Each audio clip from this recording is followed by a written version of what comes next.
Hey, and welcome to this new live stream from Hadith Tech. Today, we are having a great guest who is Olabode to talk about his experience in open source and tech engineering. So let's just welcome him. Hello, Ola. How are you? Doing all right. Doing all right. Thank you Yeah, for. how was your day? How have you been? Doing great. Thank you for having me here Awesome. again. You are welcome. So I think this is like the third time with you. So the first time was like with Biodrop, then with Taconomy, and right now we are having you to talk about your experience. So would you like to start by having a small, let's just introduction about yourself? All right, great stuff. So, introduction about myself. No Yeah. questions here. All right. So, It's not an so my interview. name is Olabode Lawal Yeah. Shidebe. I know, right? Yeah. So, my name is Olabode Lawal Shidebe, and I'm known as Babu Bey on the internet. Like we would always say, like Vida girl on the internet. So, Yeah. Babu Bey on the internet. I'm a software engineer. Uh, my my favorite tech stack is JavaScript and PHP. PHP isn't something I usually always talk about, right? But Yeah. then I think I like it more than I even write it. I like it more than I even always talk about it and stuff. So I'm an open source engineer too. I don't know why I like to call myself that, but it's just because of the love that I found with open source just a few months ago, and it's literally just been my favorite thing because it's really been pivotal in my tech journey. That's the reason why I just always like the open source thing around me and stuff. So Yeah. thank you for having me. You're welcome. That's awesome. So I would like to know more about your open source journey, but like I will ask you about that later. Like, would you like to start and telling me how you got into tech? Like, where you, since you are an engineer, so I think you studied at a university or something like that. So, could you tell me your story? Okay, great stuff. Okay, Yeah. so my tech journey pretty much started way before my university days, correct? Yeah. Because it was my interest in tech that even got me to sign up for like a STEM degree because I kind of like have a computer science background, right? I have a computer science degree. I left school Oh, 2019, and it was all just because of my interest that got me into that place in the first place. So my interest in tech also started as a result of some kind of things that I see around me growing up and all sorts. I live at my grandfather's place, and I live with my grandfather. I was really brought up by him, so I had some of my uncles around me who had like houses around me too and stuff. So there used to be a certain uncle of mine who's who is, how do I call it? It's kind of like tech oriented, I would say, yeah. because in their house they have like a desktop computer, Yeah. right? So I would normally see him put on the computer for his kids, which are those are my cousins, my younger cousins, Yeah. and they would always, like play with there's this program they call it Mavis Beacon, right? Where you just always like try out your typing skill and stuff like that. So I would always see them play with stuff like that, right? It looks like some game, but it's fun and Yeah. everything like that. So I see everything like that around my uncle and my kids, and I also have some cousin of mine who are like a little older, right? Yeah. They had like access to computer right in their house, but then I never really got the shot. Like I never really got the opportunity to get with them and be like, let me do this thing. It was always kind of like not made available to me. But anyway, I saw it that they do it, and it was fun, very interesting for me then growing up. So there was a certain time when this particular uncle of mine wasn't like around. I had access to the key Yeah. that should open his house. So I went into his house. I went there, turned on the computer. I played with it. I don't know. I just wasn't able to do what I wanted to do with it, but I played with it. I did a lot of stuff on there that I didn't know what I was just doing, and I pretty much spoiled something, right? Yeah. So that was like my first ever encounter to like touching a computer and stuff like that. Yeah. And that So was when I you spoiled were, something. This is the second time I'm saying this. yeah. How old were Yeah, I you was when I you was were pretty doing that? young then. I was pretty young. I think. Ooh, I don't I can't really say So it was exactly how elementary old I school, was, elementary but school. obviously I was still in primary school. Yeah. Yes, Awesome. exactly. I was still in primary school at that time. right? And that was some weird experience. So around that time, I never really got access to the room again because they moved. They Yeah. stopped living around here. They moved somewhere else. So there wasn't really access for me to the computer again. And maybe if I had access, then I would have, like maybe gone on and spoiled more stuffs and everything like that. Yeah, you would But they try more. moved. Yeah, I see that. So exactly. I would have tried more when I see that the stuff was working now.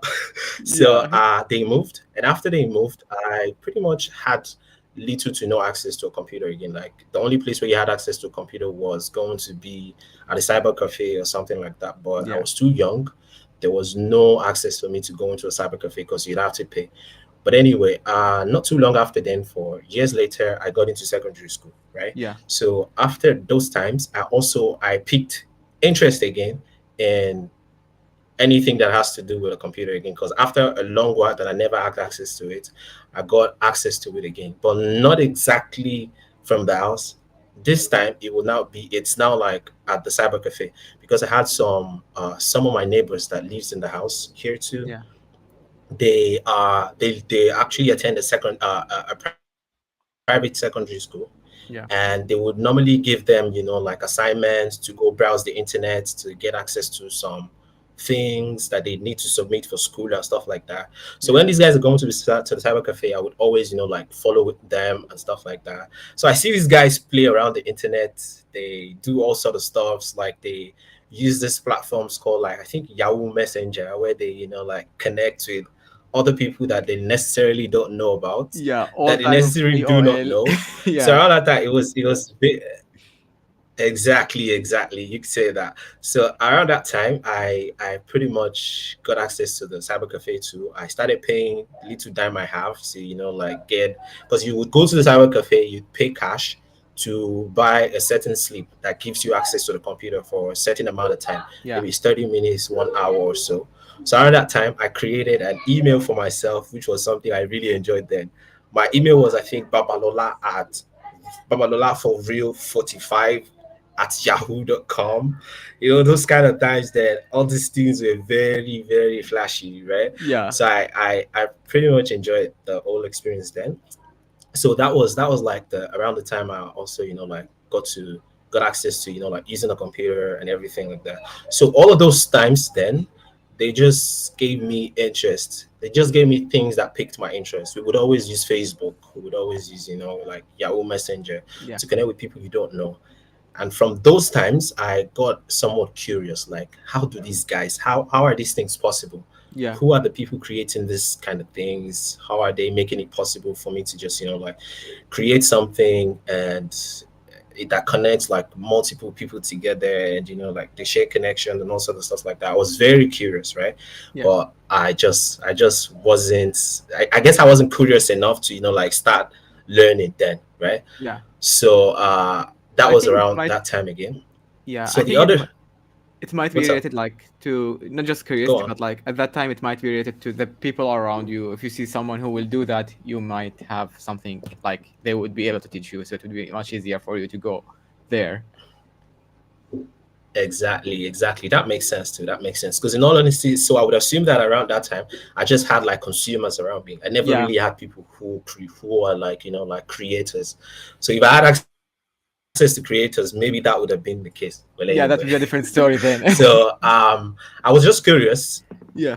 Exactly. So I was just curious, but I never really, made any move and stuff like that. The curiosity just stayed with me. So prior to some other time, I think I left secondary school. Yes, and I started. We were the hustling kind of guys then. So I was looking for a job, and I had access to. I even before that time, I kind of like had access to a certain book. Yeah. It was just this tiny.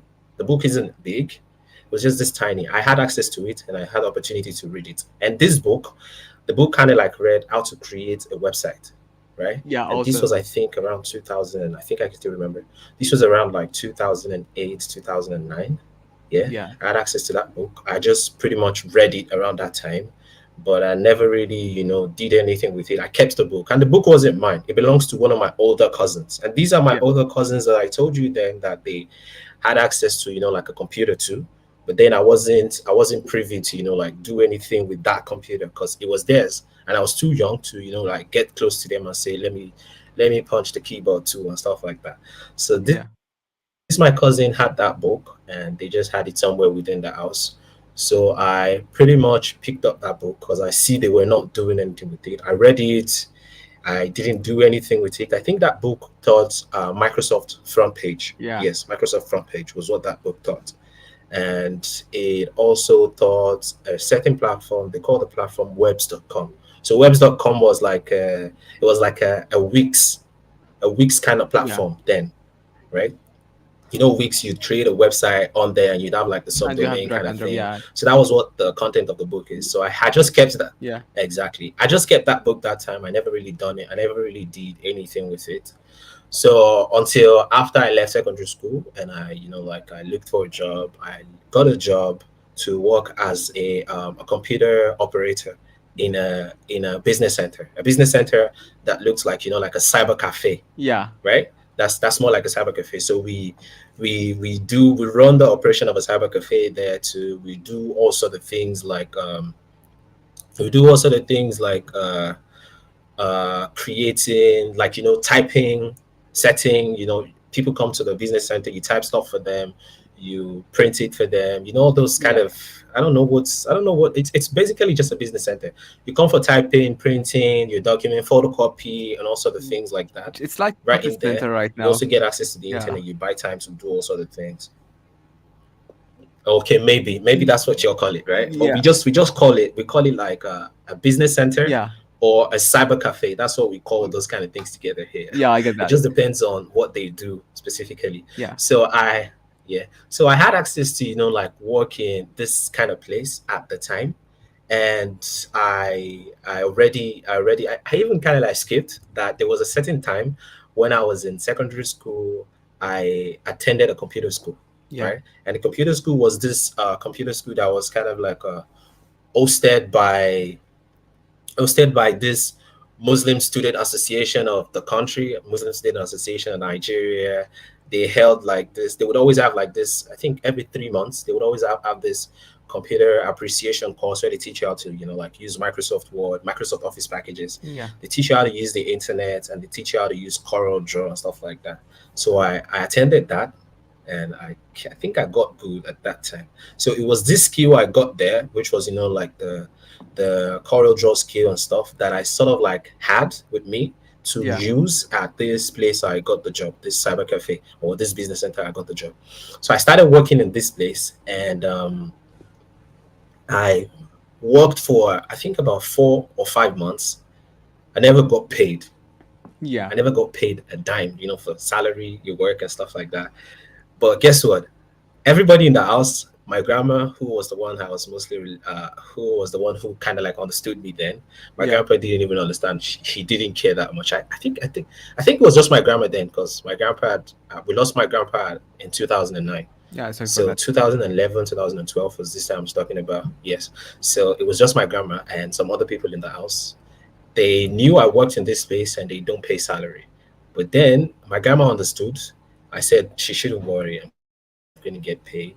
But I kept going. They didn't know the reason why I just, like kept going. And Yeah. even though I was unpaid and stuff, they didn't understand. But I knew what I was seeing then. And what was that? I had access to the internet for free Yeah. at That's that cool. time because we ran a cyber cafe. We ran a cyber cafe. I knew I was like doing stuff, building my skill, not Yeah. necessarily programming at that time, but But that like was the more. time I Yeah. had the opportunity to do stuff with that book I told you I had kept and not done anything with, right? Yeah. I had access to the computer. I had access to the internet.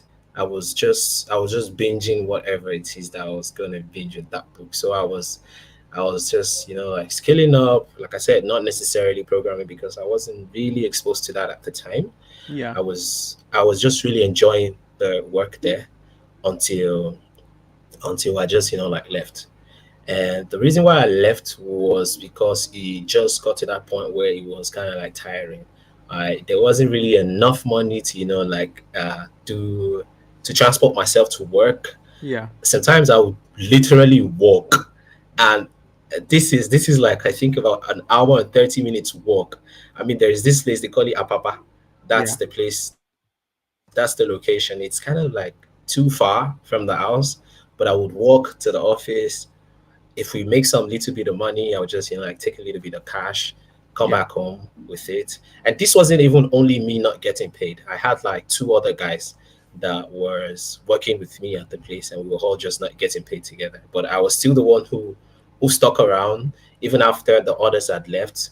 So after like a month after the others had left, I just decided to be like, you know what, maybe I should just take my leave too and stuff like that. So Yeah. I pretty much left at that time, right? So after that time, I left my grandma's place here. I moved to my mom's, and the reason why I moved to my mom's was because I had this promise. I had this other job that I saw around me, and it was also Yeah. a computer operator kind of job. But it was looking like they needed a certification that I didn't have at the time, Yeah. right? And the certification wasn't the normal one I had from the computer school I had attended when I was in secondary school, right? It Yeah. wasn't that they wanted. They wanted something a little bit more advanced and stuff. So I moved from my grandma's place here to my mom's place, for that promise of there is a certain computer school there that I could attend Yeah. to, like get this skill that I think I may need because I've seen what they do in that computer school there. It's just more like a cyber cafe there too, but they have like a certain session where they teach you to use the computer and more advanced, right? Yeah. But I went to my mom's place. I never really got the opportunity to, I just didn't get into that place. I don't know why. Maybe it was finance or anything. I just can't remember, but I just didn't I just didn't get into that computer school at the time. Yeah. I get that. So some months later, I moved back to this place. I moved back to my grandpa's place, and I pretty much started working. And I started working somewhere else. I think the place where I started working was at an hygiene company, right? Yeah. And I started working there, and this was a place where I was able to like raise some funds for myself. I started to like gather a little bit of money and stuff like that. So I got into school Yeah. from working there, right? And it was all because of my interest, the interest I had with everything I've done, with everything I've done in the past. And during the time I was working here, I also got access again back to To the my internet. uncle Yeah. because Okay. yes, that the uncle whose computer I spoiled, Yeah. I also got access back to him because the place where I was working was close now to where he lives, Yeah. right? So I would always stay in his place sometimes. I had like two of my one aunt and one uncle, this uncle and one other aunt around that place where I was working. So I had the option of like maybe staying at my aunt's place or my uncle's place. So I would always, like interchange sometimes. So Yeah. some of the times when I realized that my uncle is not around and I stay in his place, he usually leaves his computer in the house, like his laptop, Yeah. right? So trust me, this time You around broke it I again. didn't spoil the laptop, but I did stuff with it. Yeah. Okay. I didn't break it. I didn't spoil it. I just did Okay. stuffs with it. Yeah. So I did stuffs with it. And the thing I did with it, I pretty much built my first website with it. And the website Oh, that I awesome. built with it was the website I should have built during the time I was working in that place where I wasn't, like paid. But around that time, I was just, like doing stuffs around Microsoft front page and all. I never really opened to the chapter where I could, like create a website that Yeah. I can put online. You get so that didn't occur until I started working back somewhere that brought me back to my uncle's place, and Yeah. I picked up his laptop. It was an Acer laptop then, and I would always do stuff with it whenever he is not around. And that was pretty much how I created my first website. And around that time, I also had like a Windows phone that I was using at Yeah. that time. Like I think it was a Nokia Lumia. Yes, it was a Nokia Lumia kind of phone, right? Yeah. So whenever I'm not in the house to use the computer, I would always use that Nokia Lumia to like continue what I was doing because it was web based. What I was Yeah. doing, like I said, I was using the webs.com platform then to create the website, and the website is on the web at the moment, but Oh, maybe that's not cool. currently live. But I obviously have a link to it archive. I'll share that with you later so you can see the Oh, first website I did. that would be And great. We'll share obviously, it with the audience as well. Yeah. and obviously, Exactly, exactly. And obviously that website also kind of like has like my first ever logo that I Yeah, would create. And that logo was something I created when I was working at that place where I wasn't paid, yeah, right? So it's just it's just some crazy stuff. So I shared the link to the website with you. yeah. Awesome. That would be So interesting. I pretty much did this then, and I really enjoyed it. So I just kept on with my curiosity. I just really thought I wanted to push this, like further. So when I wanted to, like sign up for school, I made sure I picked computer science. And the Yeah, moment I did that, it was just great stuff for me, right? I started school. I met with some great guys, and it was just, like going all good and all well. I would say that to some certain extent, I left the tech a little bit. Like, I had some certain push to like get into tech was the reason why I signed up for a computer science degree, yeah, and I met some guys in school. Like we were just all together and stuff. So I would say I left the tech part a little bit. Like I wasn't really focused on it. And there would be some instances in school where we, like interface with learning programming. But at that yeah, time, it was Python that we started to learn. But when we were learning Python, it wasn't really looking like something I could apply to yeah. what I wanted to do Because it's not at good the time. stuff. So let me just say, when I got into school, exactly. So let me just say, when I got into school, I kept my cool. I was waiting for the time when we would start to, like learn things that I was here to learn, which Yeah, was, like the web stuff and everything like that. So when the Python programming time came, I just wasn't interested because we were just doing some stuffs that wasn't going to go on the web at the time. So I wasn't very interested, right? So fast forward to second year in school. Fast forward to second year in school, we were just on a break, right? So during that break, a friend of mine pretty much just came to my house, right? yeah, And said, a friend of mine that I'm saying is actually my classmate in school. He yeah, came to my house and said he wanted a blog. He wanted a blog.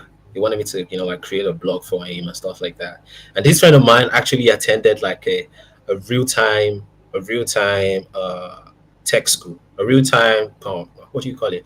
A real time IT school. yeah, This NIT, IT, AppTech. AppTech was what he attended.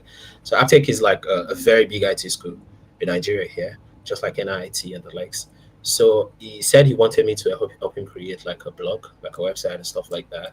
I was very interested because I knew what he does. I knew where he was coming from because he had like that technical background for the fact that he attended IT, tech and stuff like that. So I was very interested. yeah, So he came to my house, brought his laptop, and we started working.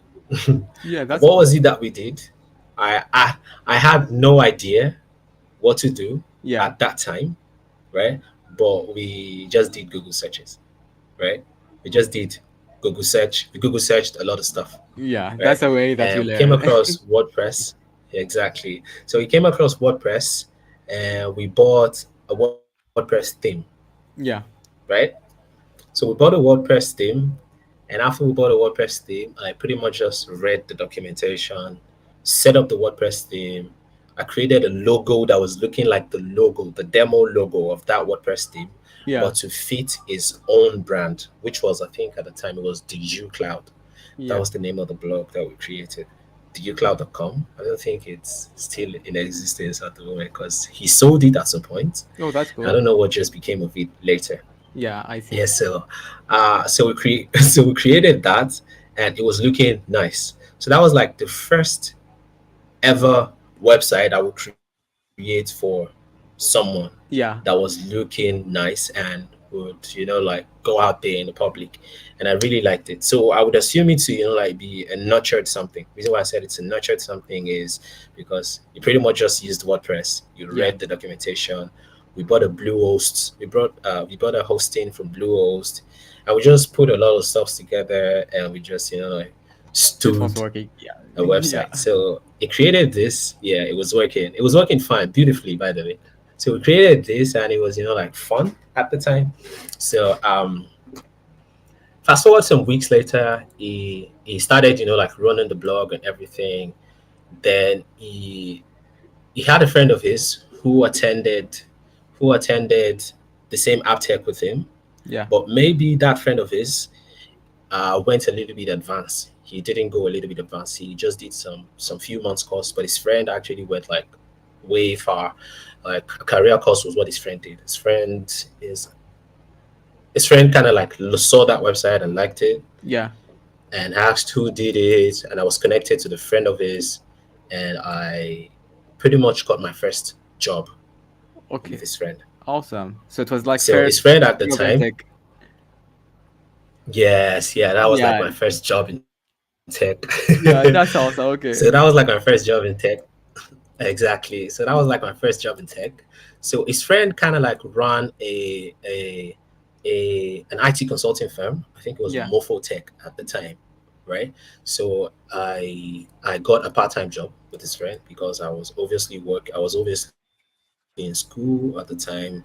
So his friend, whenever he has, like clients, job that he needs to fulfill, if it's something I could handle, he would send it my way, and I would, like do the old job, Yeah. WordPress everything, deliver to the client. So this was like the place where I kind of like got my first laptop that someone bought for me. Okay. Awesome. Prior before this whole time, yeah, before this whole time, I had already gotten a first laptop for myself, but I decided to not talk about it. Reason why I said that is I bought a laptop for myself, and a few weeks later, the laptop crashed, and Okay. it's such a painful experience. We Yeah. will I get can back to understand that part that. though. Well, anyway, yeah, I just want us to talk about the stuff that matters, right? So I kind of like got my first job there, and I started working for him. I would always deliver, like client websites and stuff like that. And from there was where I also got the experience of working as a freelancer, Yeah. because from the friend who connected me to his friend that gave me like my first job, I started working with them part-time, right? At some point the company kind of like changed their name from Mofotech to Nuripel Africa. So I think if you do Yeah. check my LinkedIn, you'd see that that is like the first job I did in my experience on LinkedIn. That's like the Yeah. first That's job there. cool. So exactly. So I pretty much enjoyed my experience there. But later at some point I left, and that was the time when I had gotten exposure to, like freelancing. And through freelancing, I had the opportunity to, like freelance for a certain company that Yeah. ended up hiring me, Oh, right? that's cool. I freelanced for this company. Yeah, I freelanced for this company, and they hired me Yeah. after I fulfilled the job for them. And this company was like my last employer before I decided to not, like work again, and till Go like open right source. now and stuff. So Yeah. yeah, exactly. So it's some crazy stuff, man. I swear. So I've really enjoyed every single bit of it. The friend who connected me to this person that gave me my first job, Yeah. and I got exposed to freelancing from there. This same friend connected me to somebody who gave me my first job that was like my first freelance job for myself, right? Yeah. And not necessarily a job that came to my employer, Like. that was the Yeah. person whom I worked for, and passed it down to me to fulfill and maybe get paid through him and stuff like that. This was like the first job I got for myself. And obviously, I was in school. And guess what? I Yeah. flunked. Okay. That's cool. I flunked. Like I didn't fulfill the job. Yeah. I didn't fulfill it because I took the job on, and it was supposed to be like a website to that I create for, like a job board website, right? So this was like Yeah. my first freelance job I had, right? So I pretty much connected with this person. I went to their office. We had a chat. We discussed costs, Yeah. and we discussed cost, and I got the job, right? So I started working on this job. Obviously, I was using WordPress. I had some themes set up and everything like that. Yeah. I delivered the job, and it wasn't what the person who wants the job was expecting, right? Okay. Because I guess maybe I didn't communicate well enough to, like share exactly what I thought they wanted. Yeah. I just did something which was just like a basic job listing website because I had a theme that I used then, Yeah. which was, I think, I can't really remember the name of the theme, but it worked. But the thing that this client was looking for at the time was a a Fiverr looking website, Yeah. right?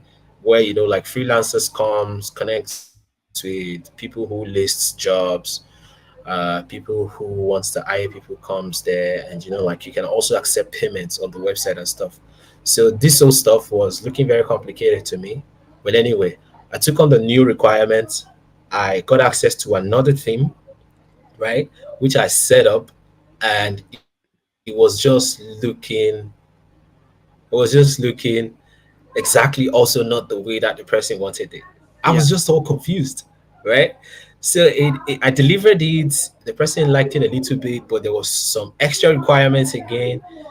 It literally just got to a point where it literally just got to a point where the requirements was looking way more than what that theme can, like Yeah. provide. And these are one of the limitations of, like WordPress themes and stuff like that, because you can only do what the theme can do. You cannot do anything outside what it cannot do. Yeah. You get so around that time I started to, like manipulate stuff. I broke everything. Yeah, I get that. So when I broke everything, exactly. So when I broke everything and I see that this wasn't possible again, because around that time I also had exams coming in school, Yeah. right? So I had like some of this exam packed together in few days. I Yeah. had like a lot of exams to write. So what I did was I just texted my client. I just told her that, hey, I know you must say now that ITB has fucked up, and ITB is actually like the name of the agency that I would always like do that I will always work with, and it still exists now. If you look at my Yeah. Twitter bio, you'd see itba.com. Yeah, so I've Which is had like that your like a own long time agency. ago. So I just told her, Yeah. yeah, I just told her, I said, because she likes to call me that. She likes to call me ITB, right? Yeah, I So I see. just told her, like, I know you must think that ITB has, fucked up, but I'm really, really sorry. Yeah. I've got like some new issues that I need to address on the website, Yeah. and I don't think I can handle it. And I've got exams coming up, so I think that you might just let us just scrap this. So Yeah. I sent her all her money. I Yeah. sent her all her full payment back, and I just moved on. Yeah, I see. So I just didn't fulfill that job. So she understood my tact. So she pretty much just took the money, and everybody just like went their separate ways. And I Yeah. never stopped. I continued freelancing. I got jobs that I was able to, like fulfill. I moved on. I was introduced to another person by another friend of mine whom I met in school, who Yeah. didn't even know that I did what I did until I told her. And she connected me with some other company that I did a fine job for, that also connected me with the company who ended up being my employer, right? So my Okay. last employer was Nigerian Chamber of Shipping. That's the name of the company, right? So they had like a certain program, like a training that they had coming up at the time, and it was a big training, right? Yeah. So they sort of like just needed to prepare their website for people who needed to, register for the training, people who would want to pay online for the training and stuff like that. So I got attached. I got recommended to them at the time, and I set up that payment, like with Paystack, Paystack payment forms. It's like all this simple payment form you just pick from setting like a payment link. Yeah. Maybe I don't know, maybe Stripe or something like that, right? So I just did that, and I also created like a certain page on their website where it's just like an event page for that event with a register now link that links to the payment form. I also helped them set up like a marketing infrastructure. Like I created like a MailChimp account for Yeah. them, and like we sent out newsletters to emails to sort of like promote the training and stuff like that.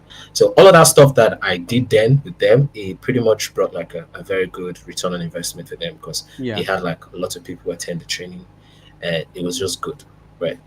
So the person whom I directly worked with at the time sort of just suggested it and be like, you guys don't have an in-house IT person, right? Yeah. But this guy, I think I like how it works, and maybe you should just take him and like work with him, maybe on a part-time basis. And I pretty much got the job. Then Oh, I started yeah. working with them. I think 2 to 3 times a week. I would always go because I was in school, obviously at the time. So Yeah. during my time in school, then I started working with them 2 to 3 times a week. And then, from then, I continued my freelancing. I didn't Oh, that's stop, cool. Yeah, right? that's cool. I didn't stop freelancing.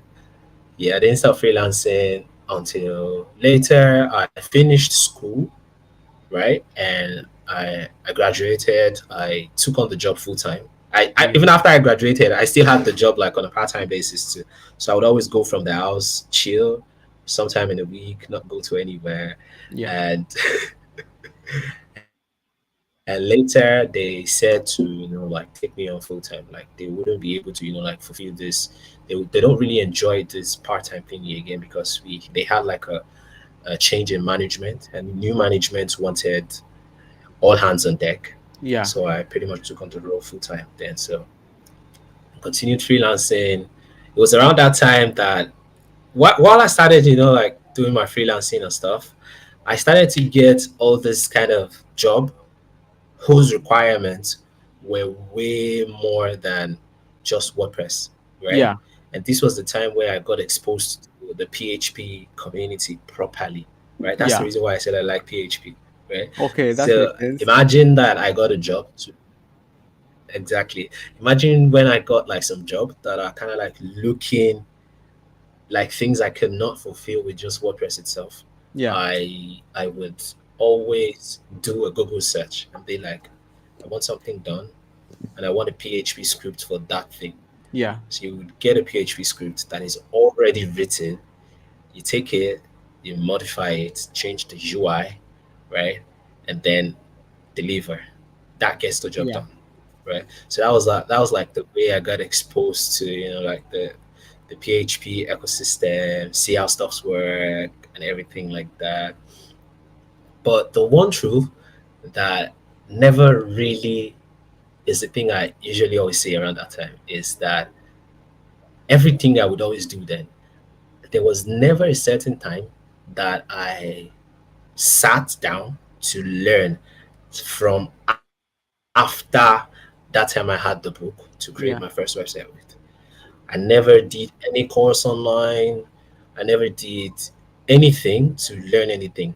It's always just me get stuff, get code from somewhere, Yeah. read, modify, and just do stuff with it, Yeah. right? So you So learn by I doing. usually have this exactly. So I usually around that time I would always call myself a scrappy learner, right? Yeah, I get that. Because ask me something ask me something, I may know what that thing works like, right? I may know what that Yeah. thing you're asking me is, but I don't know that that is what it is called, Yeah, I right? see. Just say things like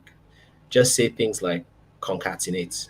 That was like one of the finest, one of the very first thing that I heard in Yeah. programming generally, and I didn't know what it was, but then I've been doing it, right? So Yeah. concatenation, is like adding two things together, like combining two stuffs together, like maybe Yeah. concatenating two strings and Two stuff like strings to that. have like the So chart of them. Yeah. exactly. So when anybody says concatenate at the time, I would always look like, what are you saying? But then it starts actually doing PHP. And it just Yeah. concatenates things together in PHP using a dot, right? Yeah. Unlike in JavaScript where you use like a plus or something like Yeah. that to concatenate stuff together. So I had this idea of like, I had this mannerism, like this I embodied this characteristic of a scrappy learner. I Yeah. never really learned or interface with anything unless I need to do something with it, Yeah.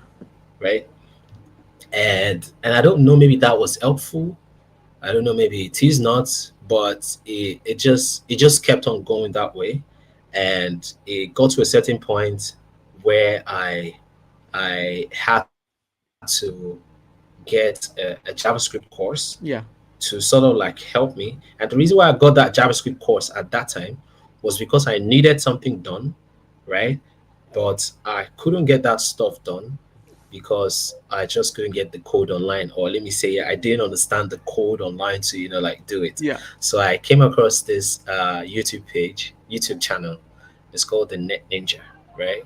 Yeah. And I just saw, while I was like doing Google search to get something done, I came across this YouTube video, right? So I watched that YouTube video, and I saw that it fulfills exactly what I needed done at the time, right? Yeah. So I pretty much took it. I did what I needed done. Another thing came up that I needed to do with JavaScript. I also went on to Google search. It was this same YouTube channel that popped up, Yeah. right? So I went on, I took that, I did. This kind of thing occurred about, I think, about 5 times. I just looked at myself, I'd be like, whoa, how long will you do this? I just said, Yeah. let me just look at this whole YouTube, whatever stuff from the beginning to the end. So I pretty much Yeah. started at YouTube, that JavaScript course, modern JavaScript on the Net Ninja. I pretty much started it, and I thought that was fun. Yeah. Like, I was learning a lot, and I was seeing the way I was learning. I was seeing the exact places I could be applying those things Yeah. immediately. Like, the way I was learning, I was already thinking like, oh, I could use this in this kind of place. I could use this in this kind of place, Yeah. So you have a place and to it apply was that. just fun for me to like continue. Yeah. Exactly. So it was just kind of like fun for me to continue, and the course was just like a cut out a chunk of the old premium course on Yeah. Udemy, and I just went on and purchased the course. So I bought the course on Udemy, but I didn't really do it, Yeah. right? I I see. just stuck to the YouTube one. I did Yeah. complete it, right? So I just stuck to the YouTube one, Yeah. and I did what I needed to do with it. I had, like, good knowledge of JavaScript to the DOM level, right? Yeah. And I took that with me. I worked with that because if I needed to do anything, like maybe I needed to do like a custom drop down, a click here and do something, I had just all of that. I was satisfied with that, Yeah. right? So I continued with that. Even at some point, I started to learn Flutter a little bit. And the reason why I learned Flutter was also because I had a job then. I had a job then to, like, create like a mobile app Yeah. for a book, right? Y- And I thought Flutter was going to cut it, right? So I started Yeah. learning Flutter, right? But then I had this client who wanted the job, and there was even a certain time when the client needed to like present like a prototype Yeah. of the book as an app to a group of people, maybe investors or people who wants to support the project and stuff like that. She called me over the night and said she needed a prototype. So I'm like, how will I get that done? A prototype? I don't know what that is, but I Yeah. know a prototype is something that works, that can, like the sample that can be displayed and stuff like that. So I pretty much I just went online, did a Google search, and realized that there was a way to, like start something prototypey and stuff like that. So I found Adobe XD. Oh, awesome. So you I moved. installed Adobe XD on my computer, Yeah. right? Yeah, I installed Adobe XD on my computer. I saw some templates. I see there was some templates. I created something. That was my first ever time interacting with Adobe XD. Yeah. I created the template. I did it. I sent her like a video of me doing like the prototyping. Click here, this occurs. Click here, Yeah. that occurs. Click here, this occurs. I did all of that overnight. I sent her a video for her to put in the presentation that she was gonna do. Yeah. She did, but guess what? And you got The the job. exact next morning. Yeah, I wish I got the job though. The exact next morning, I wasn't even thinking that I was going to, like go to the place. I just thought to do it and, like send out the video as I've done and Yeah. just, like move on, go to work the next day because I had work the next day. And that was the time I was still, like doing my one off, whether I had like yeah, I was still in school at the time. Yeah. I had like my one off. I was working sometime in the week and sometime no works and stuff like that. So I sent her the stuff. And the next day, when she received it, she was happy and stuff. She just texted me that she would need me to come to that place and present it myself. Right? Oh, okay. The video I sent for our presentation was just all right? But then she still needed me to demo the app itself. Yeah. So I was like, wow, that is crazy. But anyway, I made it there. But on getting there, I realized that my boss at work was also among the people who I was going to present the app to, because the app was actually something to be used in the maritime industry in Nigeria here. Yeah. I don't really want to say the name of the app exactly, so I pretty much went on stage with my sweat everywhere, and I presented the app like I was just clicking, everything was working, saying that was like the first time I would ever stand in front of a group of adults, like grown up, super Yeah. grown up people, and talk like that. Well, I did that all of that then. So because I needed to deliver the app, if I had gotten the job, I hadn't gotten the job. I sent a proposal. It wasn't even agreed to yet. I started learning Flutter because I knew I was going to deliver the job with Flutter, right? Yeah. But at some point, I didn't get the job, right? I Okay. didn't get the job, even though the money was raised, right? She Yeah. raised money right with that presentation. Like people started to, like promise funds and all sort of things like that.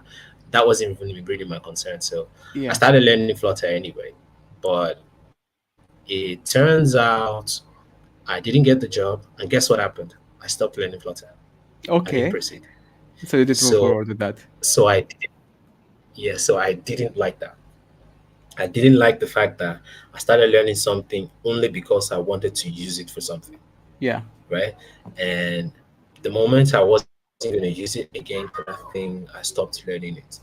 So I didn't like that, but I kept it within me. That wasn't stuff something I liked. So it was just one of those tiny bits of things that was like gathering up for me. And to a certain point, right there on the job, COVID came, Okay. right? Around the time when COVID came, I had I had started working with them full time because I left school.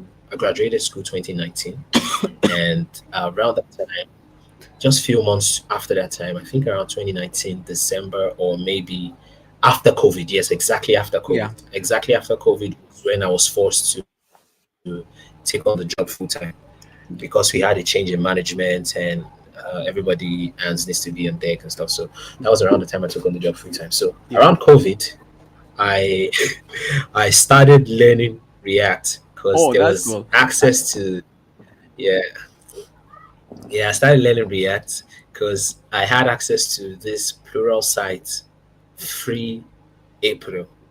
There was a certain plural site uh,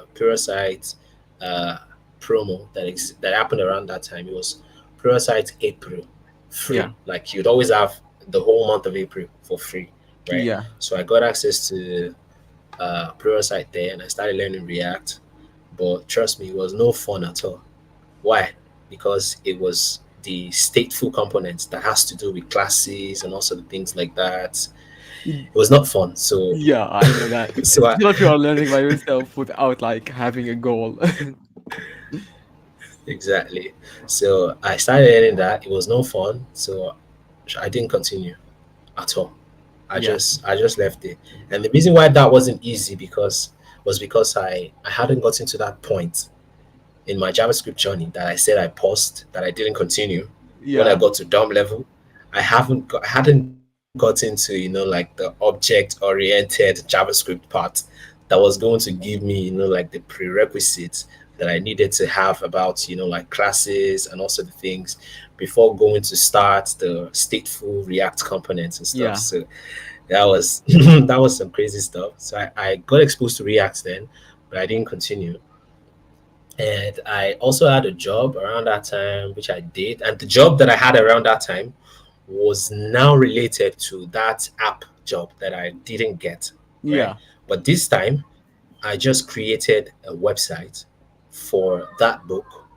The website was supposed to sell the book. So it's like an e-commerce website that just has like a order button for people to, Yeah. like place order for the book, make payments online or offline, and then a link to an app that was built for the book. I Yeah. didn't create the app, somebody else created the app, right?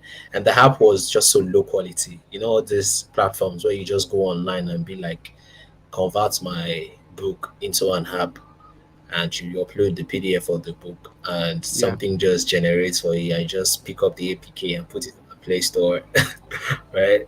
So that was the kind of app that was finally created for the book. And it wasn't my concern. I just diligently created the website for the book and move on, Yeah. right? So that was like the time I kind of like got exposed to React a little bit too and stuff like that.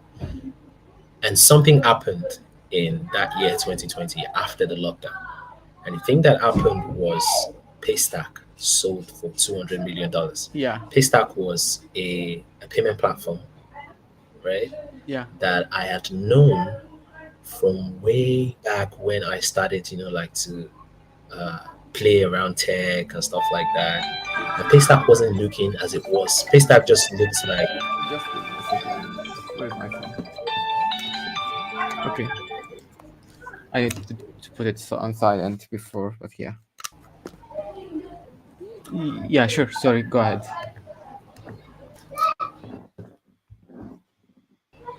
Are you here? Yeah, go ahead. Sorry. sorry about that there. I needed to. Yeah, I needed to. Yeah, sure. Yeah, sure. So,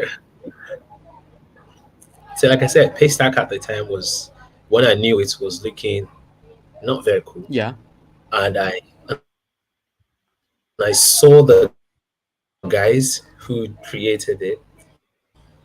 Two of them were guys, and only for me to find out some years later during the lockdown that they had sold for 200 million. That was like wild for me. I'm like, wow, this is crazy. These are just some young guys that did this, and they like made such an amount of money later. So it was around that time I started to like think something through myself and be like, yo, what are you doing in this tech thing? Yeah. Do you want to play or you want to get paid? Yeah. So it was around that time I started to like think. And I just told myself, I said, you know what, it's actually good that you're doing this, right? And I'm making some bits of money, obviously, on the side as a freelancer. And I'm also making money on the job right there because I was IT support at the time. So it was around that time I Yeah. started to take some things seriously. And what are those things? I started to, learn uh learn some things properly, right? Yeah. So I found me relearning the entire JavaScript again, but I still didn't complete it. Like I relearned to the point where I learned to before, Yeah. and I started to do some stuff super seriously. Do some stuff super seriously. That I mean is, around the time when we changed management, there was some new things we needed to do. Like new management has like new targets and stuff like that. So I took on some projects around that time at work that really challenged me, and for that reason I was forced to learn some things to fulfill those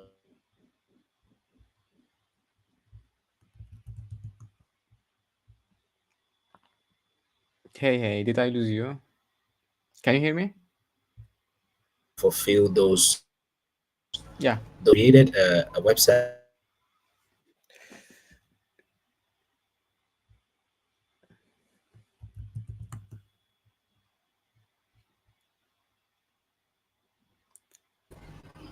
can you still hear me? Yeah, I can hear you. Yeah, yeah. Can Okay, you give great. me a second? I need just to open the door.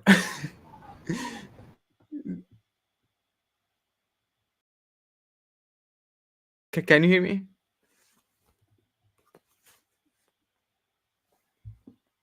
Yeah, I can hear you. I can hear you. Sure, I Yeah, can hear I'll you. just open the door and get back. Just sorry. Sure thing, sure thing.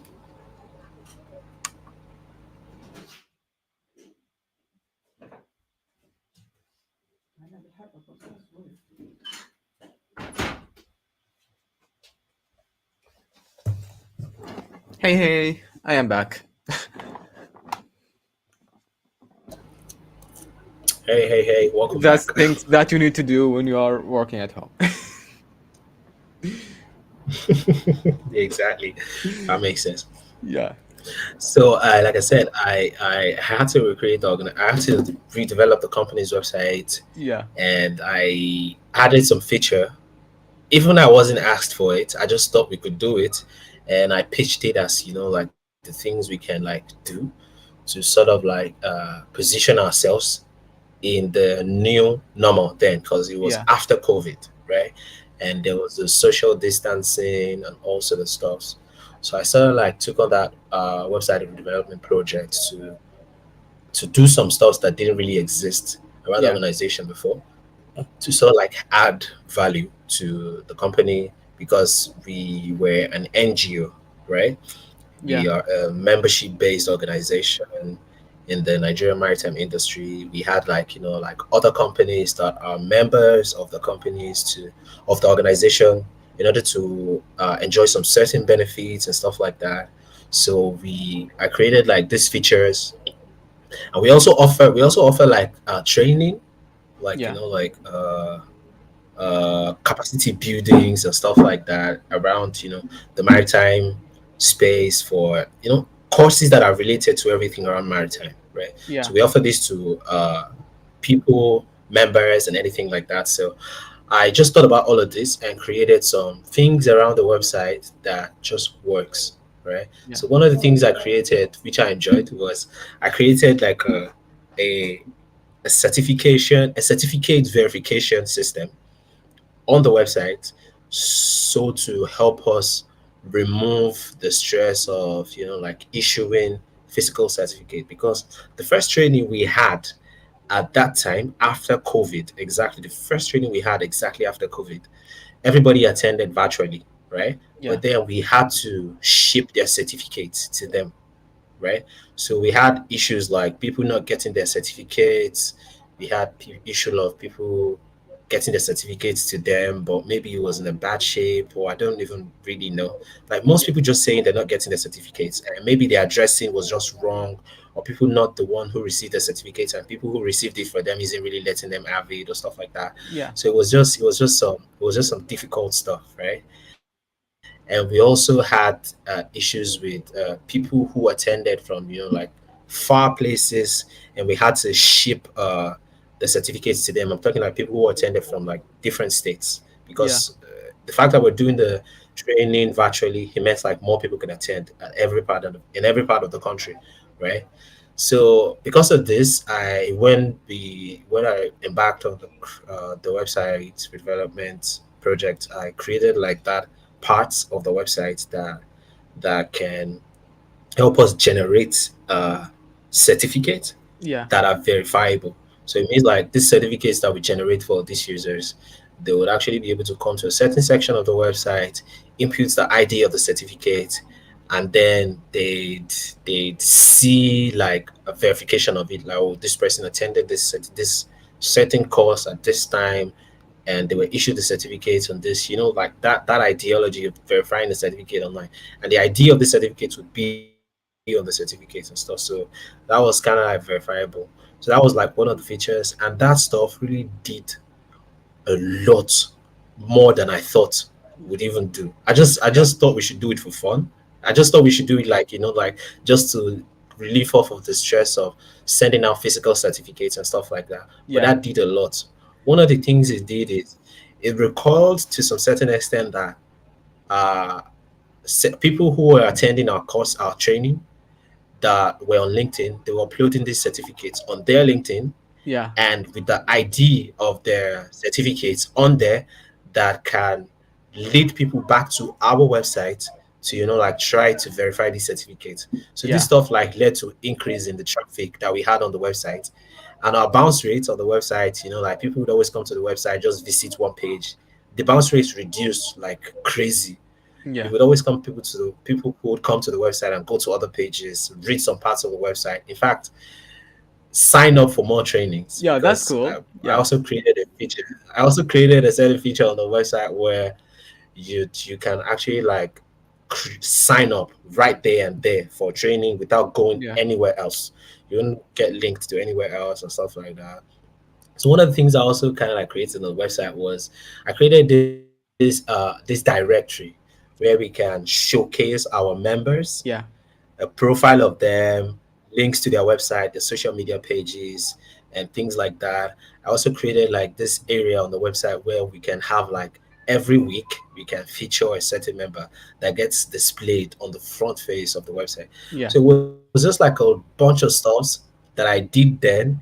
And all of these were just as a result of the fact that I challenged myself and I did had to learn some things and I did that. And the results that I saw as in the results that I saw due to like putting all those stuffs out, it was kind of like crazy for me. Like I was like, wow, this is mad. Yeah. Really? Is this really what happens when you are able to put stuffs together? From that moment on, I thought to myself, I said, you know what?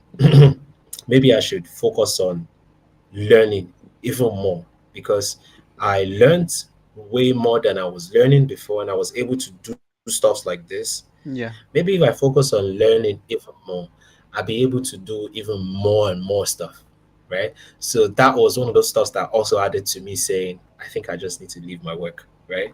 Yeah. And there are more reasons why. There are more stuffs that also added to that. There are more stuffs that also added to that, and one of the stuffs are like, responsibilities. Responsibilities were starting to compete with, like the amount of money you are Yeah. earning at that time on the job. I just thought, no, I think you just need to maybe really live and get something done, get something going for yourself Yeah. when you leave until and not necessarily wait until the point where you you don't have a choice but to stay. Why? Because you don't have any other thing, right? Yeah. I mean, like you've got just few responsibilities now, and these things are something that will only grow all the time, right? So if you just try and get out there, do stuff that you can do for yourself in order for you to, like get something going on for yourself. So to help you hedge against this thing that you think are issues for you right now, maybe that would be good, right? Yeah. So from that moment on, I just thought to myself I was going to leave. I was just going to quit my job. Yeah, I see. And if I was going to quit my job, what was it I wanted to go do? The only thing I wanted to go do was to like just set out some time and just focus on Yeah. learning properly, because that was something I've never done before, Yeah. right? I have never done it because everything I've just done and know is just through Something is scrappy because learning. Like I yeah. just picked up something from somewhere. Exactly. And that wasn't nice for me. So I pretty much just I made sure I planned for my exit, and I think a year later, which was September 2021, I finally exited. And it wasn't very difficult for me to exit Yeah. because it's a thing with they call like like quitting your job. People wouldn't advise people to quit their job. I wouldn't advise anybody to quit their jobs too. But I was only able to quit my job because I had some things going on for me at the time Yeah. before I left my job. I Yeah. already had like a portfolio of projects that I've done And as you a have a backup freelancer, plan. and I have like a pool of and I had like a pool of clients, like people who would, like regularly give me jobs and stuff Yeah. like that. So, in fact, I even had some jobs that was lined up for me at the time before I left. So, Yeah. those are the kind of things I was, like doing. I was freelancing to stay afloat while I was out of a job until, like everything just sort of happened. Yeah. So that was like my journey into like how I got into tech and how I wasn't serious in tech, I get because that. all those times I never classified it as I was serious, right? Because I never really learned anything Yeah. from like the way I should learn, right? So I just left and I started to like I restarted everything. I restarted. I called it then, and I went on and pressed the reset button. That Yeah. was that was my classification of what I did then. and that was pretty much when I restarted tech. I started learning. I almost It's like learned this HTML and time. CSS again. In all honesty, Is this time when you were found out about the open source community and stuff, or is it like before? yes, it was only after I left my job Yeah. that I started relearning. That was when I found out about open source, Oh, and awesome. I didn't find out about open source until 6 months ago. Okay. So you were like using like you were using codes before, but like you were not aware that was open source, right? I wasn't aware. Yeah, I I see. wasn't Okay. aware it was open source. Yeah, I get that. Okay. So it's So, yeah, you go ahead.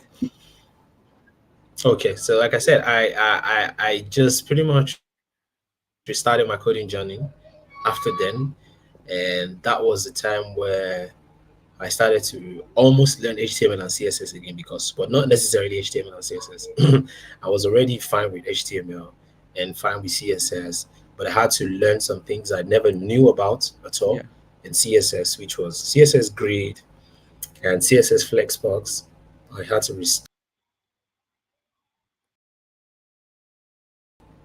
sorry about that. Yeah, that's fine. So I had to learn CSS Flexbox and CSS Grid. Yeah. That was like how I restarted HTML and CSS. And I also learned Git and GitHub, Yeah. which was something I didn't learn before. I didn't even know. The only thing I know how to do on Git then was just to go and copy code. Yeah, I get that. I didn't know anything open source, right? Yeah. So I didn't know anything open source at that time at all. I could just go there, copy code, and like do a lot of stuff and everything. So it was after I learned Git and GitHub that I started to see some kind of thing that existed in the like the open source space. Yeah. But then I still didn't know it was anything open source, right? Yeah. So I pretty much restarted my coding journey. I started this 100 days of code thing, and the 100 days of code thing I started, I would always, like post my everything I learned every day. I would always post it on my Instagram, and that was pretty much how I was able to, like get myself some motivations to, like keep up with the streak. Like I'm Yeah. posting stuff every day, and I just always want that to, like be something I can. Sorry about that. That's fine. I also want that to be something I can, like use to share what I'm doing every day, stay consistent. That was like my motivation at that time, right? Yeah. So I didn't hear of open source until I think early until I think late last year. That Yeah. was November. Yeah, yeah. 20. Until I think about like October, September, October last year. That Yeah. was when I 2022. started to hear about the word. Yeah, that was when I started to hear about the word open source, Yeah. right? And the places where I started to hear about it was I started to like come on Twitter Yeah. because my whole everything that I've been doing, my 100 days of coding, they've always just been on LinkedIn and Instagram, right? Yeah. But sometime down the line, I started to come on Twitter, Yeah. right? And the times I started to come on Twitter, it was around that time that Twitter Spaces started to like became a thing too. So I Yeah. started joining Twitter Spaces. I met some guys on Twitter Spaces, not necessarily meet them like maybe I had a chat with them. I just hear people talk about like open source, how you can do stuff with the. There was a certain person. His name is Yeah. Samson Godi, right? Yeah. So Samson Godi, I didn't know him then, but he just kept talking about open source, open source. So I'm Yeah. like, what is happening? What is this open source thing now? Like he was just in this space and talking about using the open source version of something, Yeah. right? We talked about like Adobe XD and Figma. Then people were just talking about that plainly. Then he came in and started talking about Penport, which was like the Yeah. open source alternative to To Figma Figma. and Yeah. Adobe XD. I'm like, what is this open source thing, right? Well, anyway, I stayed around them. I was hearing the open source thing. I was enjoying it. I also came across, like spaces of people like Sean Charles, Sean Yeah. Basquite, and they would always talk about like how you can get a job in tech and stuff like that. I guess I was getting to that point where I was starting to, like feel like I needed to start applying to jobs because I was just learning and learning and learning, which was the thing I prioritized the most. Yeah. And it was pretty much great because around that time I was able to, like I said, almost do a relearn of HTML and CSS. I learned Git and GitHub. Yeah. I relearned JavaScript, right? That Yeah. course I purchased on Udemy. I relearned it, but this time I finished it, Yeah. right? And I'm a kind of person who doesn't necessarily learn to finish something. I would Yeah. always learn to know what is it I'm trying to learn. Yeah. You understand? So I took my time well to, like finish that course around, I think I finished it around day 90 something or so. I can't really remember. I did it. I built projects, plain HTML and JavaScript project.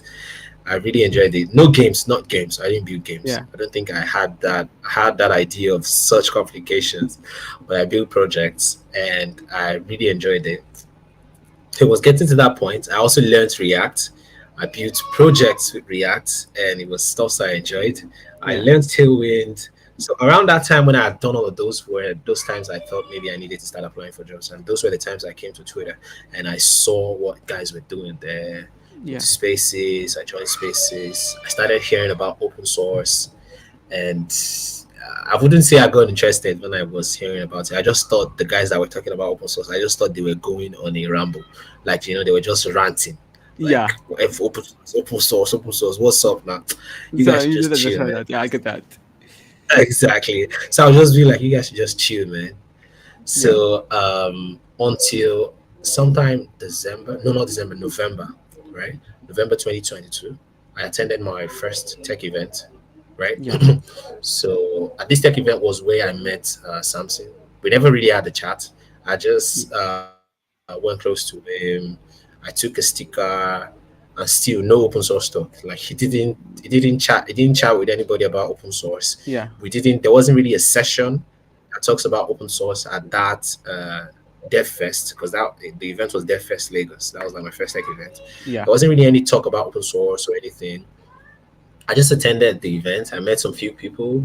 That was like my it was like a mission for me. Like, like you've been learning this so well and you've also been listening to spaces and they've talked about how you should network with people, how important it is. So I just be like, you know what, let me just attend this Dev Fest. It's a tech event that I can, like just get opportunity to network with people and stuff like that. So I went to Dev Fest, I networked with some Yeah. people, I got a few contacts, and from then I got back to, like my coding journey again. Like I had extended my 100 days of code to 365 days of code at the time, right? Yeah. So I continued, still no open source, right? So until sometime around March, I think, yeah, sometime around March, right? March this year, Yeah. I I You started to yeah, contribute to open sometime source. around March. Yeah, in open source. No, not necessarily. Not necessarily. Sometime Yeah, it around was the March, I first. was gonna say, I think at that time it was like your first open source contributions. yeah, that would be like February, but I'm still gonna go back to it, right? So the Yeah. thing is, sometime around March. Reason why I said sometime around March is, sometime around March, I continued this my coding journey. Sometime around March, I started to struggle, like Yeah. really struggle, right? My priority then was, like to learn. That was my main priority. Yeah. But it got to a point around that March, I just wasn't able to do it because I was struggling with a lot of stuff. I had some freelance gig, which was priority for me too at the time. I had my learning that was priority. I had some issues in the house here, like, like family issues. I had a certain relative of mine who wasn't feeling too well at that time, and the illness was really serious. And all of that was just really really doing some things to my psyche, my mental state. So I just really wasn't able to do anything. Yeah. But before that time, I was exposed to open source Okay. way before that time because I heard people talk about it, right? Yeah. And there was a certain time when in February. yeah, February. I can't really remember exactly the date, but Yeah. sometime in February, I contributed to open source, right? But it wasn't intentional, right? Yeah. I was doing a certain project then. I was creating a Spotify clone, Yeah. right? So I was using a certain package called Next Off, right? Yeah. So while I was using that package, I was reading their documentation because I was trying to use a certain hook. It was the use session hook and the get server session hook. So I Yeah. was trying to get the differences between both. I think the use session hook is something is a hook you use on the client side to fetch session, and the get server session hook. The get server session function is something you use in server side, like in SSR, to Yeah. get the session, whatever. So I was just consuming that. I needed to understand it. So I was reading the docs, and there was that certain paragraph that was just not making sense to me, Yeah. right? And myself, I'm not the kind of person that had patience with docs normally. Trust Yeah. me, because I You said don't. I've used docs to Yeah. create my first website doesn't necessarily mean I enjoy it. I don't. Okay, I I see. don't I like get. reading stuff, Yeah, reading is right? boring, So I but struggle to understand. y- yeah. So I was saying like reading is boring, but like the Go on. impact or the result that you get it from it is really like helpful. Yeah, exactly. That's the point. That's the point. So, like I said, I was reading this part of the docs, and I struggled to understand exactly what was what they were trying to explain in that part, right? Yeah. And guess what? It was just a preposition I was missing, just a two-letter word that Yeah. was missing in that whole context that just changed the entire understanding for me. Like I just didn't understand it. So I chilled. I took my time, I understood it, but I knew that that preposition, that on, it was just a word that was missing on that area. I just thought if that was there, I would have understood it straight up, right? But I didn't. So I just scrolled somewhere down the page. I saw like an edit button, Yeah. right? And I just, like clicked edit this page. I just clicked that, and it took me to GitHub. I corrected. It took me to the GitHub, and it showed like the text in the text box.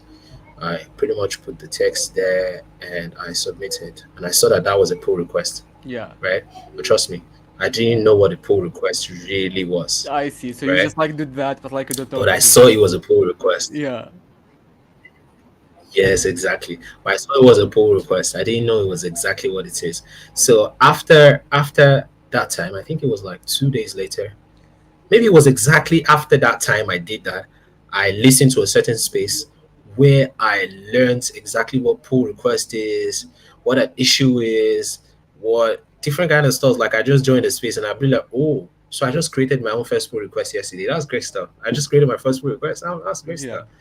And fast forward like 24 hours later, the changes was merged, right? And that was like my first pull request merged in open source. So I wrote a tweet for that. I said, ooh, I I did my I created I made my first contribution to open source, right? Yeah. But I didn't do anything after that. Yeah. I get I that. was still on with the coding journey until March that I said I struggled, right? Yeah. So after I struggled in March for about like 2 months, March, April, May, March, April, May, Yeah. April, May. This whole month, I struggled a lot. I wasn't even able to sit at my computer to, like learn and anything. I wasn't able Yeah. to do anything. Like, the thing that was priority to me was, like learn every day. Yeah. But I wasn't able to do it. That was like the basic, but I wasn't able to do it at all. Right. So sometime around June, I settled a little bit, and I had applied to a certain job Yeah. at that time, and that job kind of like gave me a take home, and that means I had like some other thing that I needed to like fulfill. So I started this take home, and the thing that brought me into this take home was a cousin of mine had initially applied to the job, Yeah. and I had helped him on that take home to a certain extent. So he said I should also apply to the job, which I did, Yeah. and they sent me exactly that same take home, and I started to like do the take home. Obviously, I did it differently from how he did it. It was a PHP heavy role, right? Yeah. So I started to, like do the job, and I created a REST API with PHP. That was what I did. Yeah.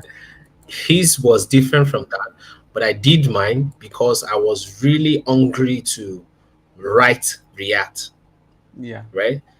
The project kind of like the take home kind of like says you should create something in PHP, but if you can have a React or a Vue.js front end, it would be like a plus, right? But I Yeah. knew React already at the time. In fact, I knew TypeScript because around the time when I started to create a Spotify clone, I was writing TypeScript then. And Yeah. I, in fact, learned TypeScript in, I think, about 5 days. No, I think about 5 or 3 days, 4 to 5 days was what I learned TypeScript with before I started to, like work on that Spotify clone. And the Yeah. reason why that was the case was because I wanted to boilerplate a project for a Next.js project for the Spotify clone, and I had mistakenly boilerplated a TypeScript Next.js project, Okay, that makes. right? Yeah. So and I had done npm install everything. So I just wasn't going to restart to maybe boilerplate a JavaScript project Yeah. because I knew how long it took my computer before it was able to install all the npm dependencies. It took a long time because my computer was a low-handed device, then like very low spec, Yeah. right? So I knew what the hustle was before I was able to boilerplate that React, that Next.js TypeScript project. So I just be like, you know what? I will learn TypeScript so I can come use this boilerplate to build the project. So I did Yeah. that then. So I started working on that take home, and that was like one of the things that gave me a little bit of excitement again to, like get working. But it wasn't like it. This is why I said it wasn't like it is. I was just fulfilling that because of the job and everything. Yeah. So that was like one of the things that happened around the time when I was still trying to, like get this my tech journey that I had struggled from for about 2 months. That was one of the things that occurred to sort of like bring me back. So in the hustle and bustle of trying to, like get this stuff back in place too, I had the opportunity to. I heard of this event, Oscar Fest. I was Yeah. like the Open Source Community Africa, right? So that was the event I attended. So when I attended that event, I learned to open source properly there, Yeah. and that was where I met Brian. Oh, that's cool. Okay. So you met him in That, the yeah, event. that was yes, I met Brian in Yeah. that event. I Oh, met him in awesome. person, right? Yeah, that's great. Okay. Yeah, so that was where I met. That was where I met Brian, right? So it was around the time when we were taking pictures. I think Brian's session was a keynote, Yeah. so everybody was obviously paying attention, and Brian's presentation was great, right? Yeah. And after the keynote, a time came when everybody was supposed to, like take a certain group picture. It's like a signature picture that we usually take at that event center because there is this event center. They call it landmark, right? They have Yeah. like this certain arrangement where it's just beautiful for pictures, Yeah. right? So around that time when I took that picture, when we were taking a picture, I just looked behind me and I saw Gregor. I said Gregor. I Sunday. saw Brian, right? Yeah. Okay. So I just be like, oh wow. So I just be like, oh wow, I must have a chat with Brian because I Yeah. think I like this presentation and stuff like that. And during his presentation, he talked about Sunday, how Sunday got Yeah. a job Yeah. contributing to open source. Yes, so he talked about Sunday, and that was some interesting stuff, right? Yeah. So after the picture, I just moved close to Brian and I said hello to him. And we started, talking a little bit. And one of the things I talked about, which I will not obviously forget, is he sounded interested. Like he wanted to know what's up with me, what I've been doing, what I'm doing and stuff. Yeah. So I just briefed him a little bit of the decision I took to, like leave my job and the fact that I've only just been learning full time at the Yeah. moment. And I'm just like doing freelancing to sort of like stay afloat. But then as it is like this, I'm open to opportunities. I mean, come on, I've learned and learned and learned, but now I'm open to opportunities and stuff. So he just said, wow, that's great stuff. And Yeah. he reiterated Sunday's story, how he contributed to the hot repo and how he hired him. And Yeah. he said to me then that it was just contributing to open source that got him the stuff that and he brought out his phone and showed me the open sourced insights at the time. Showed me Yeah. the open sourced insights repository, showed me the issue section, and showed me like a certain feature, a certain issue Yeah. that I could, like take, Oh, that's which was awesome. like the first issue I picked up. And that was the issue that Becca created. Yeah. That was to change every language of developers to contributors, Oh, I right? remember that I issue. think I maybe you remember can it. remember because it was, yeah, Yeah. yes, yes. Like just for inclusiveness Yeah, purposes I and stuff remember like that that, issue. right? Just change every instance of developers, Yeah. yeah, every instance of developers in the repository to, like contributors and stuff. So Gregor pretty much showed me that and said, the issue is just very simple. It's just to change this to do that. Yeah. I'd be like, oh, that's interesting. It was into the table I'll stuff. go on and do it. I mean, come on. So yeah, exactly. Yeah, I So remember that. I pretty much took that. I said I was gonna do it. So I went back home. I picked the issue. I submitted a pull request for it, and that was how my open source journey started. That Oh, was when I did my first intentional open source contribution contribution. to Yeah. open source. That was where it all started. Yeah. Yes. So man, and from then on, it's been history. Yeah. So for okay, that makes Or sense. how do they say? How do they say? So you like from then till now, it's just like the new journey that you are starting. So like yeah, that's interesting. That's cool. Yeah. By the way, like we have already moved from the time like we said. Do you have time to continue for talking about your open source? I mean, it's just really that Yeah, way. That was literally how I got into open source, and yeah, I've got time. That's how I got into open source, and yeah. And from then, like like what the stuff that I was going to ask you is like one of the things that you're doing in open source, which is awesome, is like when you write comments, when you write this kind of long, lengthy feedback, and that you communicate very well through like issues. And I think like even Eddie Jaudi mentioned that on at some point where you are having a good communication there. So what make you write such good communication? How that like mindset that you achieve till you get to that point? okay, that's actually a great one. Yeah, Okay, so that actually came that actually came from a place of naturally yeah, I must have said something when we started this conversation that naturally I never started out as someone who was able to like communicate properly, yeah, and that was one of the things that had me to like struggle when I got my first freelance job, yeah. You right? mentioned Because that. I had like a miscommunication between myself and clients there, Yeah, so much that I didn't really get her real requirements in order for me to know whether the job was something I could take on or not. I just picked on something and I thought that was it, and I just started working. And yeah, requirements started to change and stuff like that. So that came from a place like that, right? yeah, And also it also came from a place of when I created my first pull request, right? yeah, I had this I had this back and forth of put this in the pull request description. yeah, I saw that was like I think I should append the fixes some issue to the pull request description. yeah, I saw that I needed to do that. I edited the pull request description. I placed that in a place I shouldn't even place it. yeah. I But get anyway, it it. was just there anyway. And it was So like I all think those for stuffs to yeah. me altogether. Go It on. was, so I was saying like I think for the pull request you had this kind of bot which is telling you what to do and how to change the pull request name and stuff like that.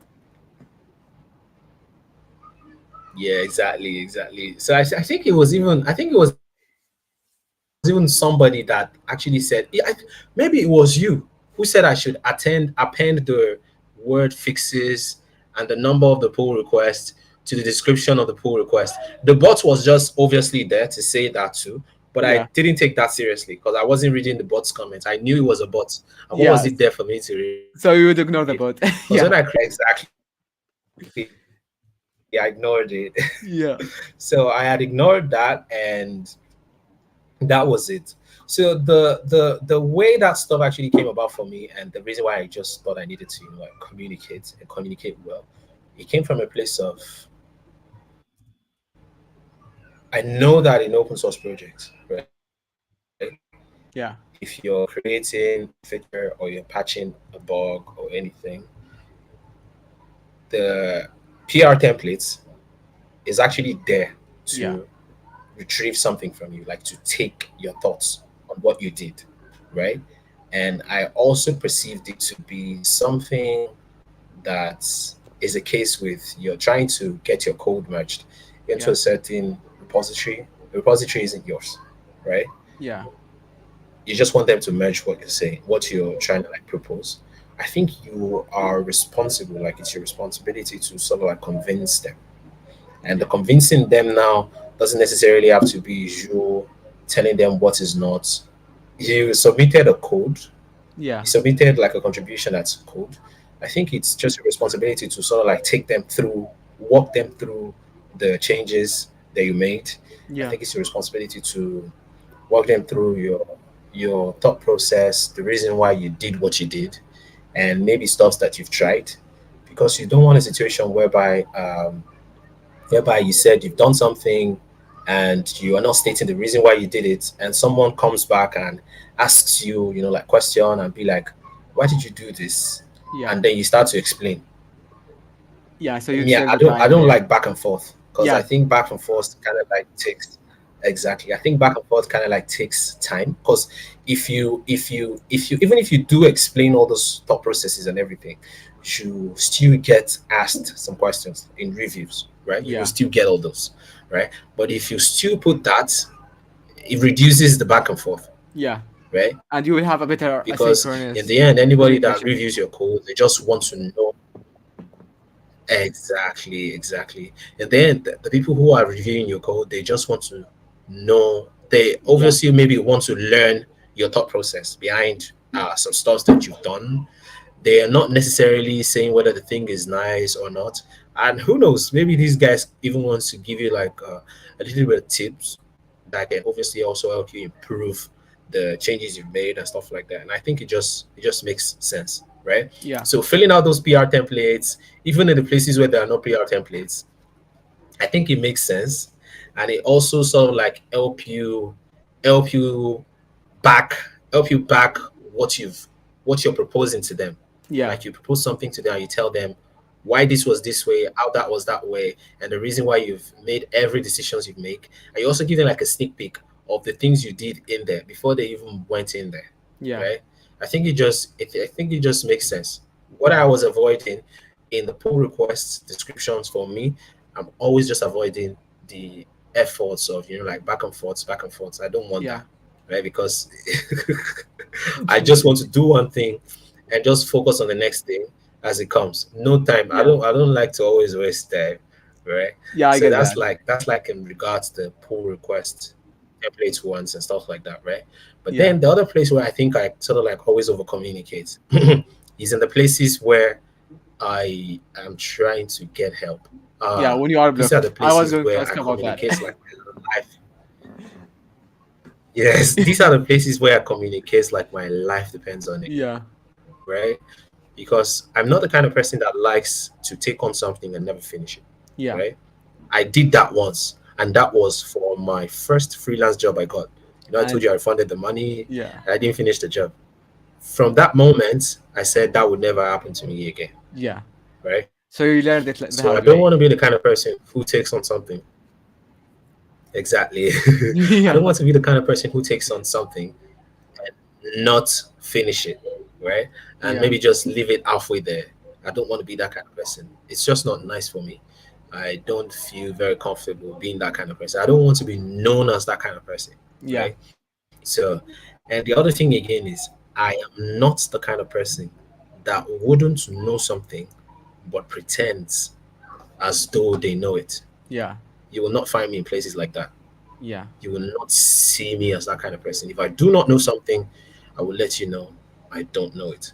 But if I do know, I will tell you what I know. Yeah. And I would also tell you what I know with the reservation of kind of like trying to learn more from you if there is something to learn in addition to that, Yeah. right?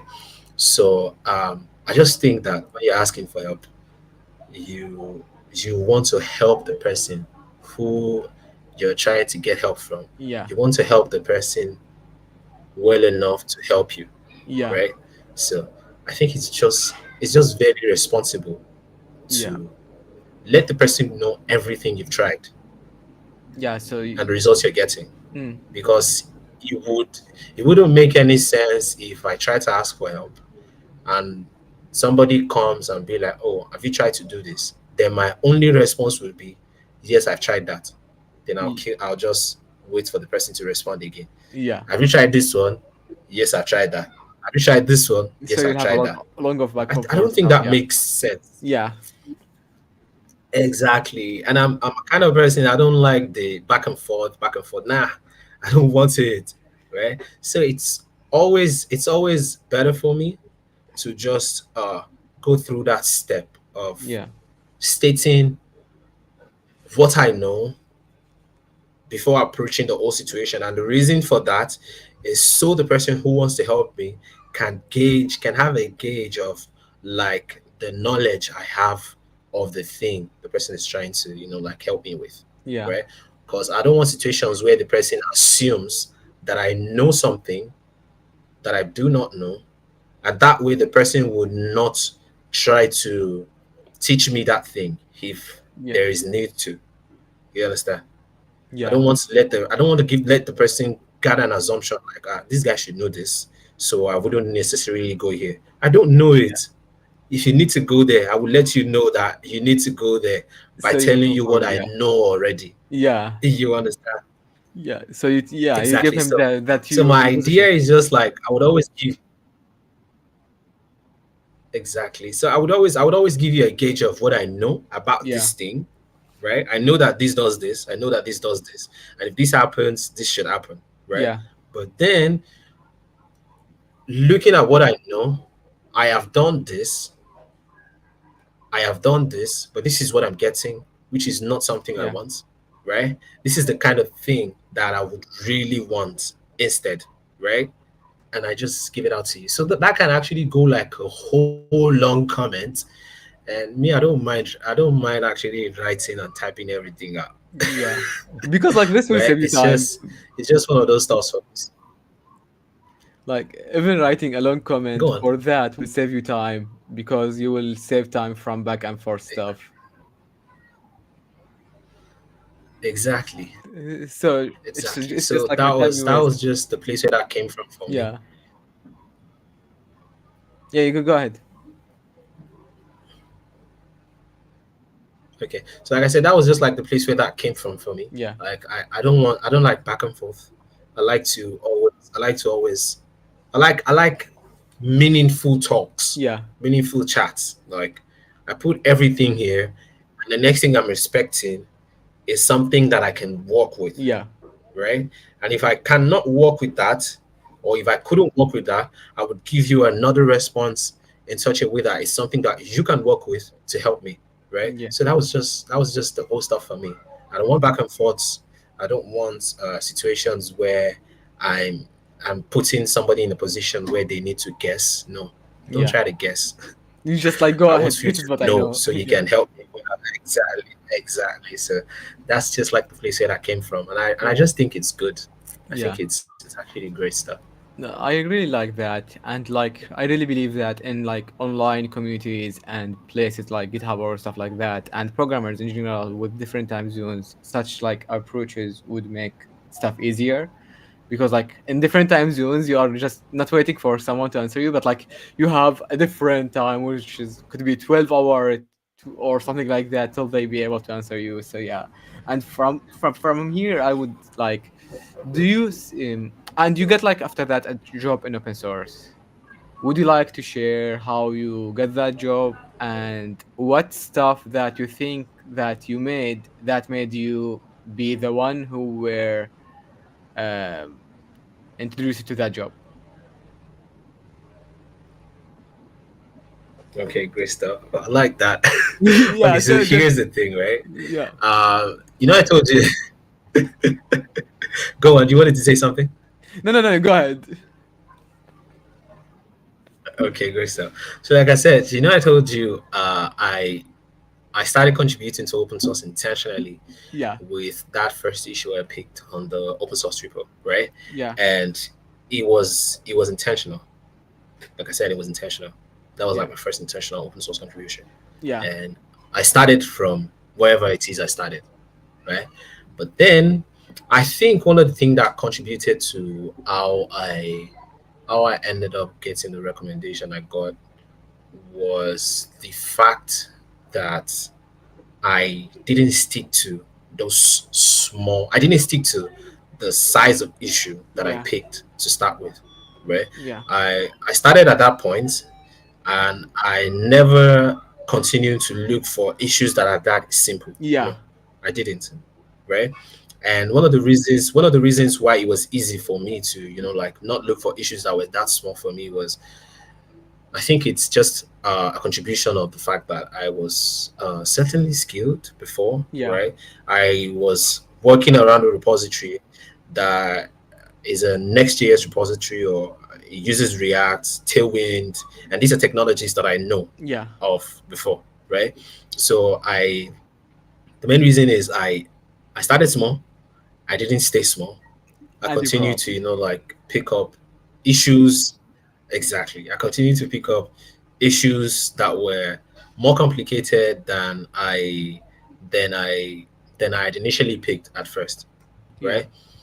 So I think that's one of the things that contributed to it. And one of the things that also contributed to it is I I assumed that I was in the open source community. I was, like there.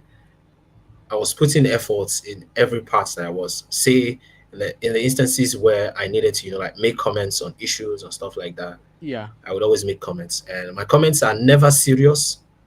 My comments are never unserious. Yeah. If you look at my comments, they usually have emotions in them. What I mean by emotions is I would always like put like laughter emojis, or maybe laughter text like ahaha, Yeah. he stuff like that. I just am a kind of person who likes to always bring such kind of thing around myself. Yeah. See, I always have this smile on my face, and it's very big, right? I always like that to always be in my communication, in my text that I type, and also things like that. So I'm always trying to contribute to Yeah. conversations that I know things about. That comes the part where I said, if I know something and I know I can contribute, I will contribute, right? Yeah. Trust me, when I started contributing to open source, I see what is going on everywhere Yeah. without turning on the watch on the repository. Yeah. Without turning on the watch, but I see what's going on everywhere. Like I didn't have anything else to do. I had just open source. That was everything I Yeah. had. Because like I said, I was struggling before I found open source. And it was the open source repository that spiked my interest because of the conversation I had with Gregor, and because of the story of Sunday I heard. Yeah. Sunday contributed 3 pull requests in 1 week and got hired. I told myself, me, I'm not busy. I am less busy. I don't have a job. Yeah. So you could I'll do more. contribute 12 pull requests in 1 week. Maybe Yeah. that will get me a job. Yes, exactly. So I had open source was my full time around that time because I didn't have a freelance gig I was doing at the time. So I was just very free, right? Yeah. So everything that was going on in the repository, I knew what was going on. If there is a new issue created, I would look at it. If it's something I can contribute to, I would have a chat. If it's not something I can contribute to, I would just watch. The max I Yeah. can give is just, like just drop an emoji, like a reaction or stuff like that. Yeah. I don't talk in the places I don't have insights on, and the places where I know I can contribute, I will talk, Yeah. right? So the other time is I kind of like started to do pull request review more Yeah. at some point, right?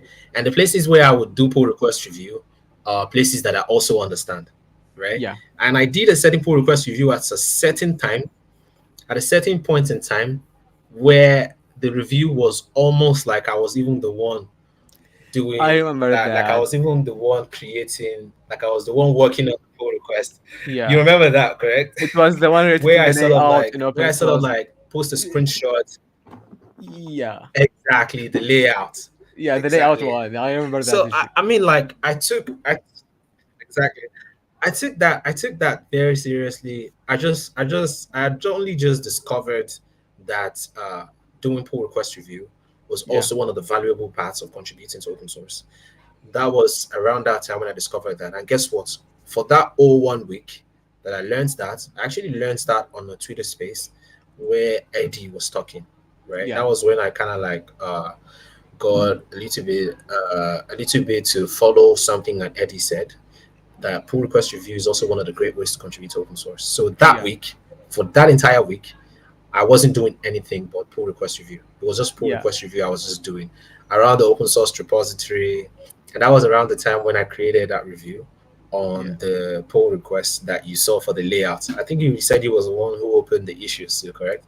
Um, I think the one that I opened the issue, and then I think that I don't remember the name of the girl that she was working on it. Do you remember her? Yeah, She's in it was MLH. Rita. Yeah, Rita. Rita. She's in MLH Facebook Yeah, stuff Rita. right now. Yes, exactly. Exactly. Yeah, So that pull request review I created pretty much connected me to Rita because she had some blockers then while trying to implement that, and we connected real time, like we joined Meet. And yeah, since that time we've been friends too, like it's just really crazy like that. yeah. Right? That's awesome. So those were also one of the things those were also one of the things that I think contributed, right? Yeah, And the thing that just contributed heavily and massively to it for me was just the fact that whenever I created a pull request, I would always go on and on about explaining everything I did in a pull yeah, request, to put in code snippets, narrating my changes I made and stuff like that. And I was, in all honesty, always looking for the big issues on the repository that I can undo. Because there are obviously some issues that are too big that I cannot take on, yeah, right? I don't go that way, right? yeah. But if So I see that it's big and I can handle it, in fact, most of the issues that are like too big that I cannot handle, they are all usually mostly always assigned to people. Like take for yeah, example, if the issue is created, you just see that Brandon is already assigned to the issue and stuff like that. If yeah, the issue is created, Sunday is already assigned to the issue, those kind of things, right?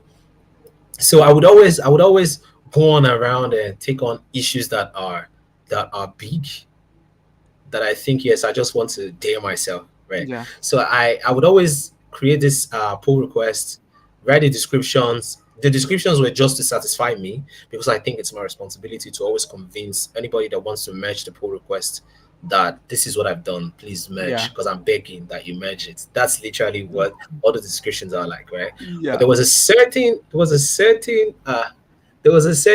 issue. There was a certain pull request I did, and that was a pull request that sort of like adds the typography component to yeah, the design system to replace the super base typography. I don't know, maybe you remember that issue.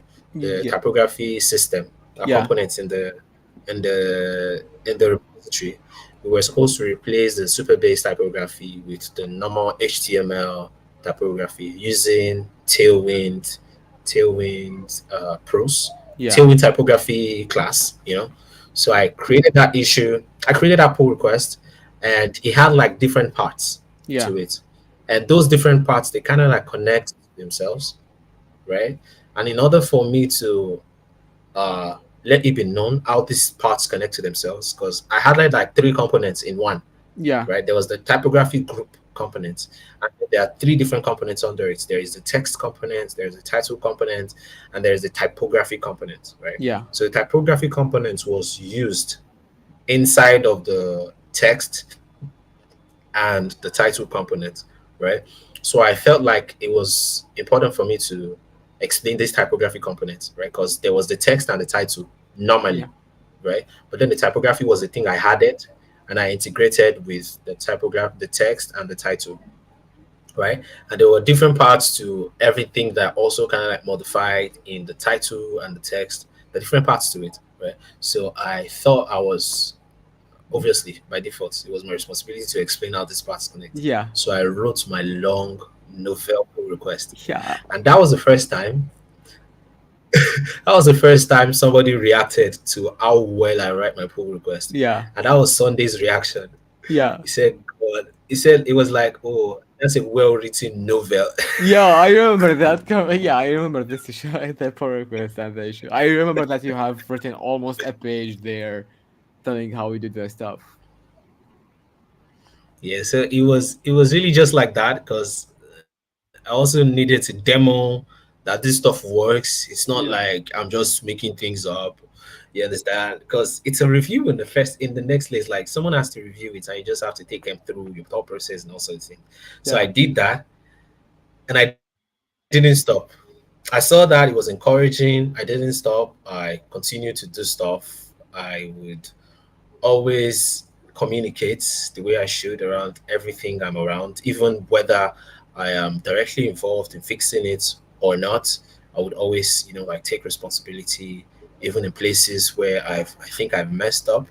Yeah. Because there was a certain time when I created a feature, right? Yeah. So when I created that feature, I while I was working on it, I was supposed to undo some certain edge cases, Yeah. right? And I thought I had addressed those edge cases, right?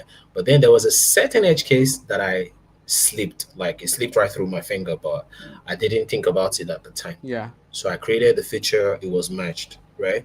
Only for I think about a week later or a few days later, an issue was created to report the bug that was as a result of that edge case that slipped Yeah. through my fingers, used that feature I created, right?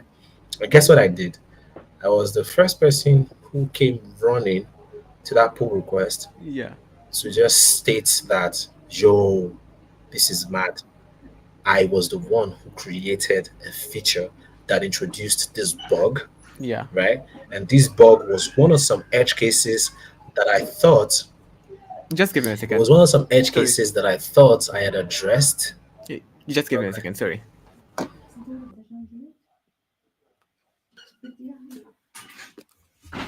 Yeah. Sorry. Go ahead.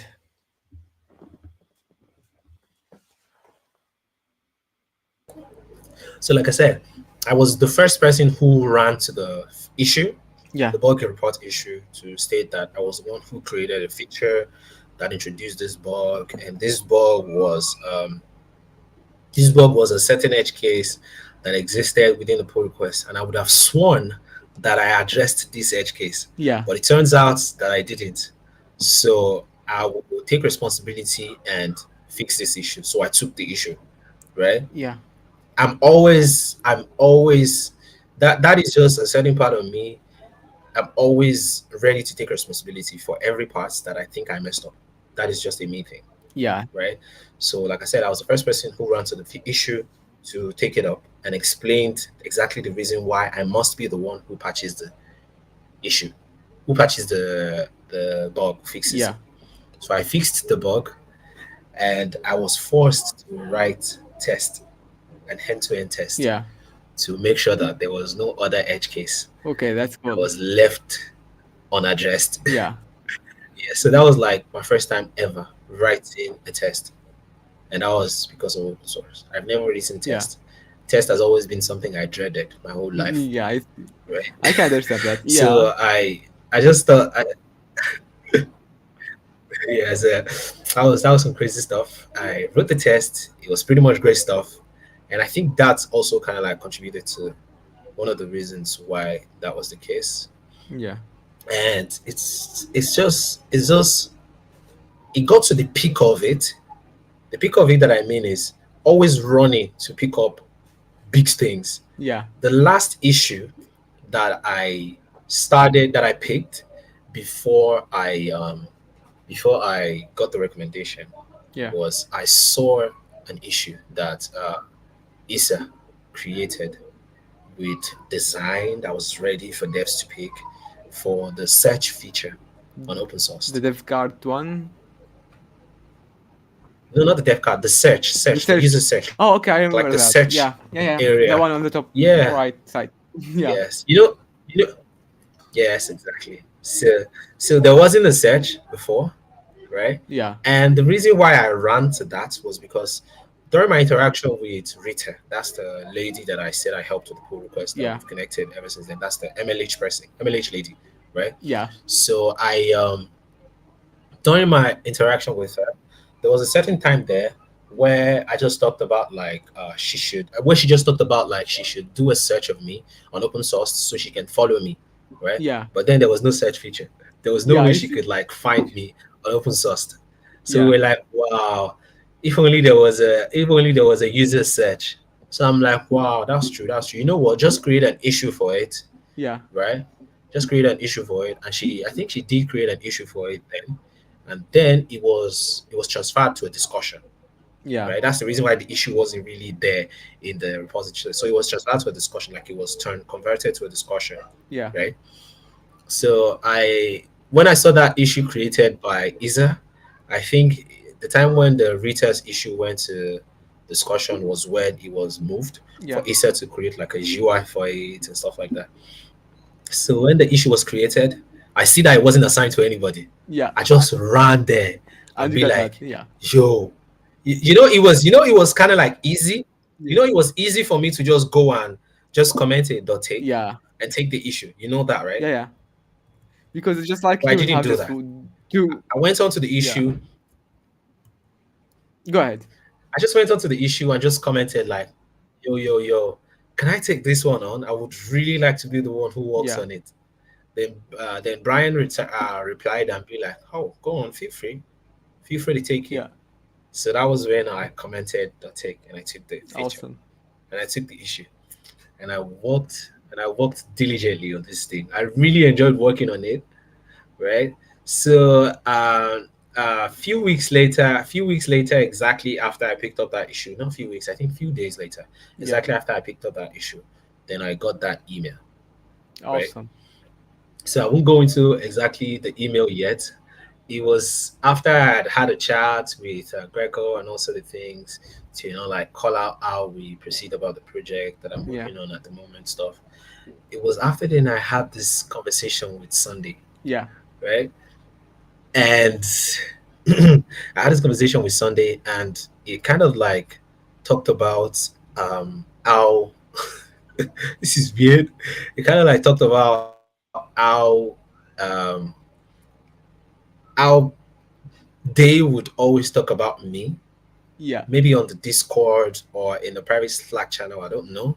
It kind of like just said to give me a hint, like how uh, Brian would always be like, "Yo, Babu has done something. That is me. yeah, I've done something that maybe they should go check it out." Like it's always like since June that I started contributing to the repository. I didn't stop. I was just all up there. I was just contributing. yeah.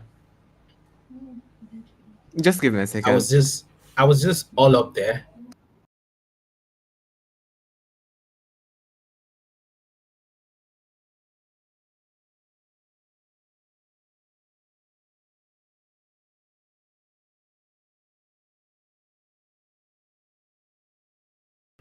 Yes, sorry. Go ahead. All right. So like I said, since June that I've been Yeah, contributing to the repository, I was just all up there doing the contribution consistently yeah, because I had switched from wanting to like do the 12 pull request in 1 week, which was my initial plan. I switched from that yeah, to something more purposeful. Like I was just enjoying it, right? I was yeah, just enjoying the experience because initially before that time I was struggling to get back to my computer and start doing something, right? yeah, I was struggling, but this contribution to open source kind of like gave me that excitement that I needed. So I was enjoying this stuff and I was diligently doing it for that purpose. And it just pretty much got me. yeah, It just pretty much got me he just pretty much got me the recommendation and stuff. So it's crazy. It's crazy. Like Sunday even went far and said about like he would always get marveled at how I even pick up some issues that should be worked on by the core team, Yeah. right? He said that to me and be like, the way I do it, he doesn't understand at all. Like he knows that in open source projects that he's seen around, that people would always like want to pick the simplest issues and stuff. Yeah. But that was not me at all, Yeah. right? And that's not my fault. I just want to be all up in the repository. Yeah. That was just my own ideology with that. And because like I said, the reason why that was the case was because I thought I was skilled enough to do what I was doing, Yeah. and I just thought if I cannot really do to the max of what I can do, then what is the need of contributing? I just thought I Yeah. could contribute value, and that was like the old stuff for me. So value contribution was like my stuff, and I guess that was mainly the thing that got me the recommendation. Yeah, I get that. So like it's just like in general, I it's as you mentioned, like a lot of people you try to use open source to get a job or something like that, and that's kind of abusing the open source. I know people like I saw some repositories like Calcom one when you just like see people jumping and taking an issue which is already taken and all of that stuff, which is kind of weird, but like he did all of the opposite, which is like you understood the people, you understood how they issue, and you communicate well, which is I think that's cool stuff to see. Yeah, Yeah, yeah, that awesome. makes sense. I mean, come on, it's really weird. The reason why I said weird is sometimes I would actually do some stuff sometimes, and I think, Yeah, I think I shouldn't have done this. But anyway, I've done it. Let's just move on. I've actually been able to learn in open source so much that I really enjoy. yeah, I've been able to learn stuff that I don't know anything about at all, because I think I've only just seen Storybook JS from afar. yeah, But on the open source app repository, I started to, dabble with it because I created a component that required adding a storybook for adding a yeah, story for, and I had to learn that in order to fulfill that. And that was great stuff.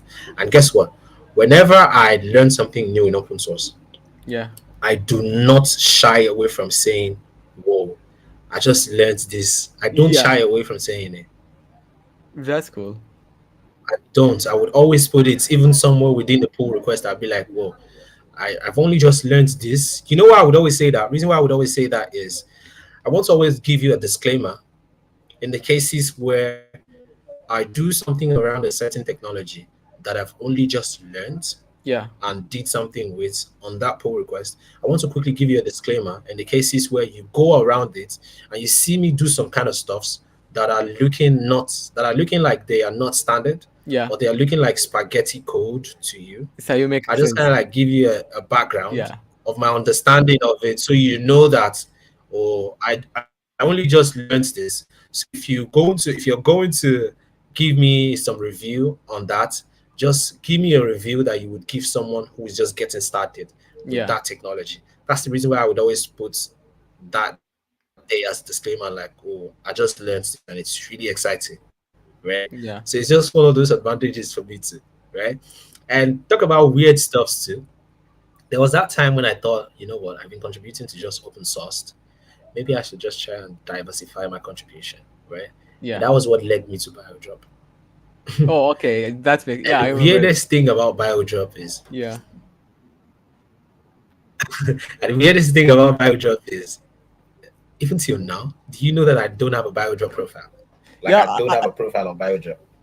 I have noticed that. Yeah, just like you don't have it anywhere, so I was like, he's just contributing there, and you already got that issue from the developer. Exactly. Yeah, from Eddie, which he was talking about like this issue which you worked on it for 2 months, and we still have another issue that we are you are working on for a month right now, the one of the embed stuff, which is yeah, Exactly. Exactly. So it's crazy. I don't have a profile on there yet, which yeah, I will obviously do.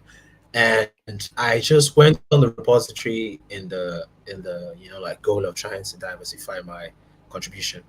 I just went on that repository. I commented to get assigned to three different issues, Yeah. right? But I wasn't assigned to two. Yeah. I was assigned to just one of the three. They Yeah. said they cannot assign one person to two or multiple issues at the same time. Yeah. So I was rejected two issues and I was assigned to one. But guess Yeah. what? It took you The too issue I long. was assigned to was the toughest one. Yeah. Was the toughest one out of the three. Yeah, that's I cool. don't know why that was the case, Yeah, but like that's but a it good was the test. toughest one. I Yeah. guess what? I had exactly, but guess what? I had no idea exactly how I was. No, not necessarily. I had no idea exactly how I was going to fix that issue that I was assigned to Yeah. until I started working on it. I Yeah. just read the only thing that the thing that drove me to ask to be assigned to it was because I thought they wouldn't answer me direct. They would answer like some other the other two. It Yeah. turns out the one I commented on that I thought they wouldn't like assign me to was the one they assigned me to, right? Yeah. So I just read the issue description. I understood it. Yeah. Because I understood the issue was the reason why I even asked to be assigned to it in the first place, right? Because if I didn't understand it, I don't think I would have asked to be assigned to it. Yeah. So it was me working around MongoDB, doing a little bit of backend, working with middlewares and stuff, right? And this is not something I've done before, Yeah. right? So I got started with it when I got assigned to it. With the little knowledge I have, I started reading some documentation. I God, I don't like to read documentation. Well, anyway, I started reading documentation. I I got blocked. At Yeah. that moment, I got blocked. That was when I wrote that long comment Yeah. that got Eddie Attention. to Yeah. start looking at my stuff. Yeah. I think. Exactly. And that was the time when I wrote the first comment that gave me this idea that brought up this, like this care method. That's the Yeah. CARE method. That was something I came up with, and like I applied, trying to I applied in the comments I wrote in order to get myself unblocked, Yeah. right? Because I've tried some stuffs and they were just not working. And those stuffs I tried, they were the things I thought should normally work to fix the issue Yeah. when I picked it up in the first place, right? Yeah. Because I knew a little bit of middleware, but I haven't really done them before. So I thought that should fix it. But it turns out that wasn't fixing it. And that was where the whole conversation started, right? Yeah. And it was just crazy. Back and forth for 2 months To yeah. on the pull request, exchanging ideas. We had like a lot of changes, do this or had this, create a model for this when that wasn't the case before. This whole stuff Yeah. actually started as a as a feature that should basically just log changes. Yeah. So I pretty much just took that to be like, okay, all these changes should just get logged to the console, right? But it Yeah. went from there to logging the changes To to the a base. database model to Yeah. keep those changes, right? Yeah. From there, it went from there to adding a certain field that sort of like tracks the exact difference between the changes before and the changes after, Yeah. right? We added that to it.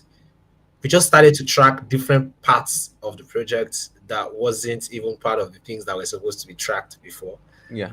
It just went on for 2 months and it was crazy. That's cool. Yeah. But anyway, That's really we awesome. patched it. We patched it and that was it. Yeah, that's awesome. And from here, I think, yeah, we took already like 2 hours talking right now. I'm really Two enjoying the hours. conversation, but like I really need to do some stuff. So yeah, before ending, I would like to like if you could go a little bit short, saying how you feel about the future of your career in open source in general, and how you see the impact of open source on your life in short, uh, like style right now. So then we could just end. All right. All right, great stuff. Thank you very much. Yeah. So how you feel that? That's the thing. Whenever I start to talk, I just don't almost. I just I just almost don't want to stop. Well, anyway, it's just great. So the I thing would like is, to continue, I by the think open way. source is This great. is another thing. Like, Like it's been. I would like to continue, Oh, but sure. like I have stuff to do, so just like we have some, we could have another call. I understand. Yeah, So like I said, it's so like I said, it's just been some great experience yeah, discovering open source, and I think it's something very useful, and not only useful for the parts that you are going to be able to get jobs and stuff like that with it. Because if anybody kind of like say that's the reason why they're doing open source, then maybe they will get frustrated the moment they're not getting a yeah, job, because it just really is how it is. Open source to me was just like that mannerism, that way for me to like get experience working on projects that are really really consumed by lots of people out there, and like get that network with engineers and stuff like that. And yeah, it's really been the case, and it's gotten me the recommendation I got, and I'm working on a certain project that obviously just also excites me, which is something I've obviously kind of like learned a lot of stuff yeah, from. That, like, this project I'm working on is something I've learned a lot of stuff from, and it's even also giving me an idea of some kind of projects that I can also build yeah, for the open source community too, which is also going to be great if I start as soon as I start to work on it. Because the project we're working on at the moment is actually a project that kind of like communicates recognition to like open source contributors yeah, and stuff. So the moment that wraps, I would really like to have a chat about that with you too at some point, right? yeah. So I'm We need to talk excited about that when for it's out. what is Yeah, to come. Exactly, exactly. So I'm excited about that, and I really enjoyed everything that is to come. yeah, I've really enjoyed everything that has happened in the past, and open source has really helped me connect with people that I can't even imagine that I would even have the opportunity to be connected with, right? And yeah, it's also had me connect with like some guys that are in the places that I admire and stuff. So I'm excited for what is to come, and I think we're just going to do y- great stuff in this open source community, and I can't wait for them yeah, to like manifest. yeah. That's really awesome. That's really awesome. I would love to talk with you again when you have that project out, and we could talk about like more about the recognition and all the stuff you are doing. And thank you today for joining, and thank you everyone who is watching us today. We really appreciate that. And stay tuned for the next week. I have two awesome guests. One of them is from YC and the other from Hugging Face. So we would love to see you in the next week with those two podcasts as well. And thank you again, Ola, for joining. It's really awesome talking with you and knowing about your story. All right, thank you very much for having me. You are welcome.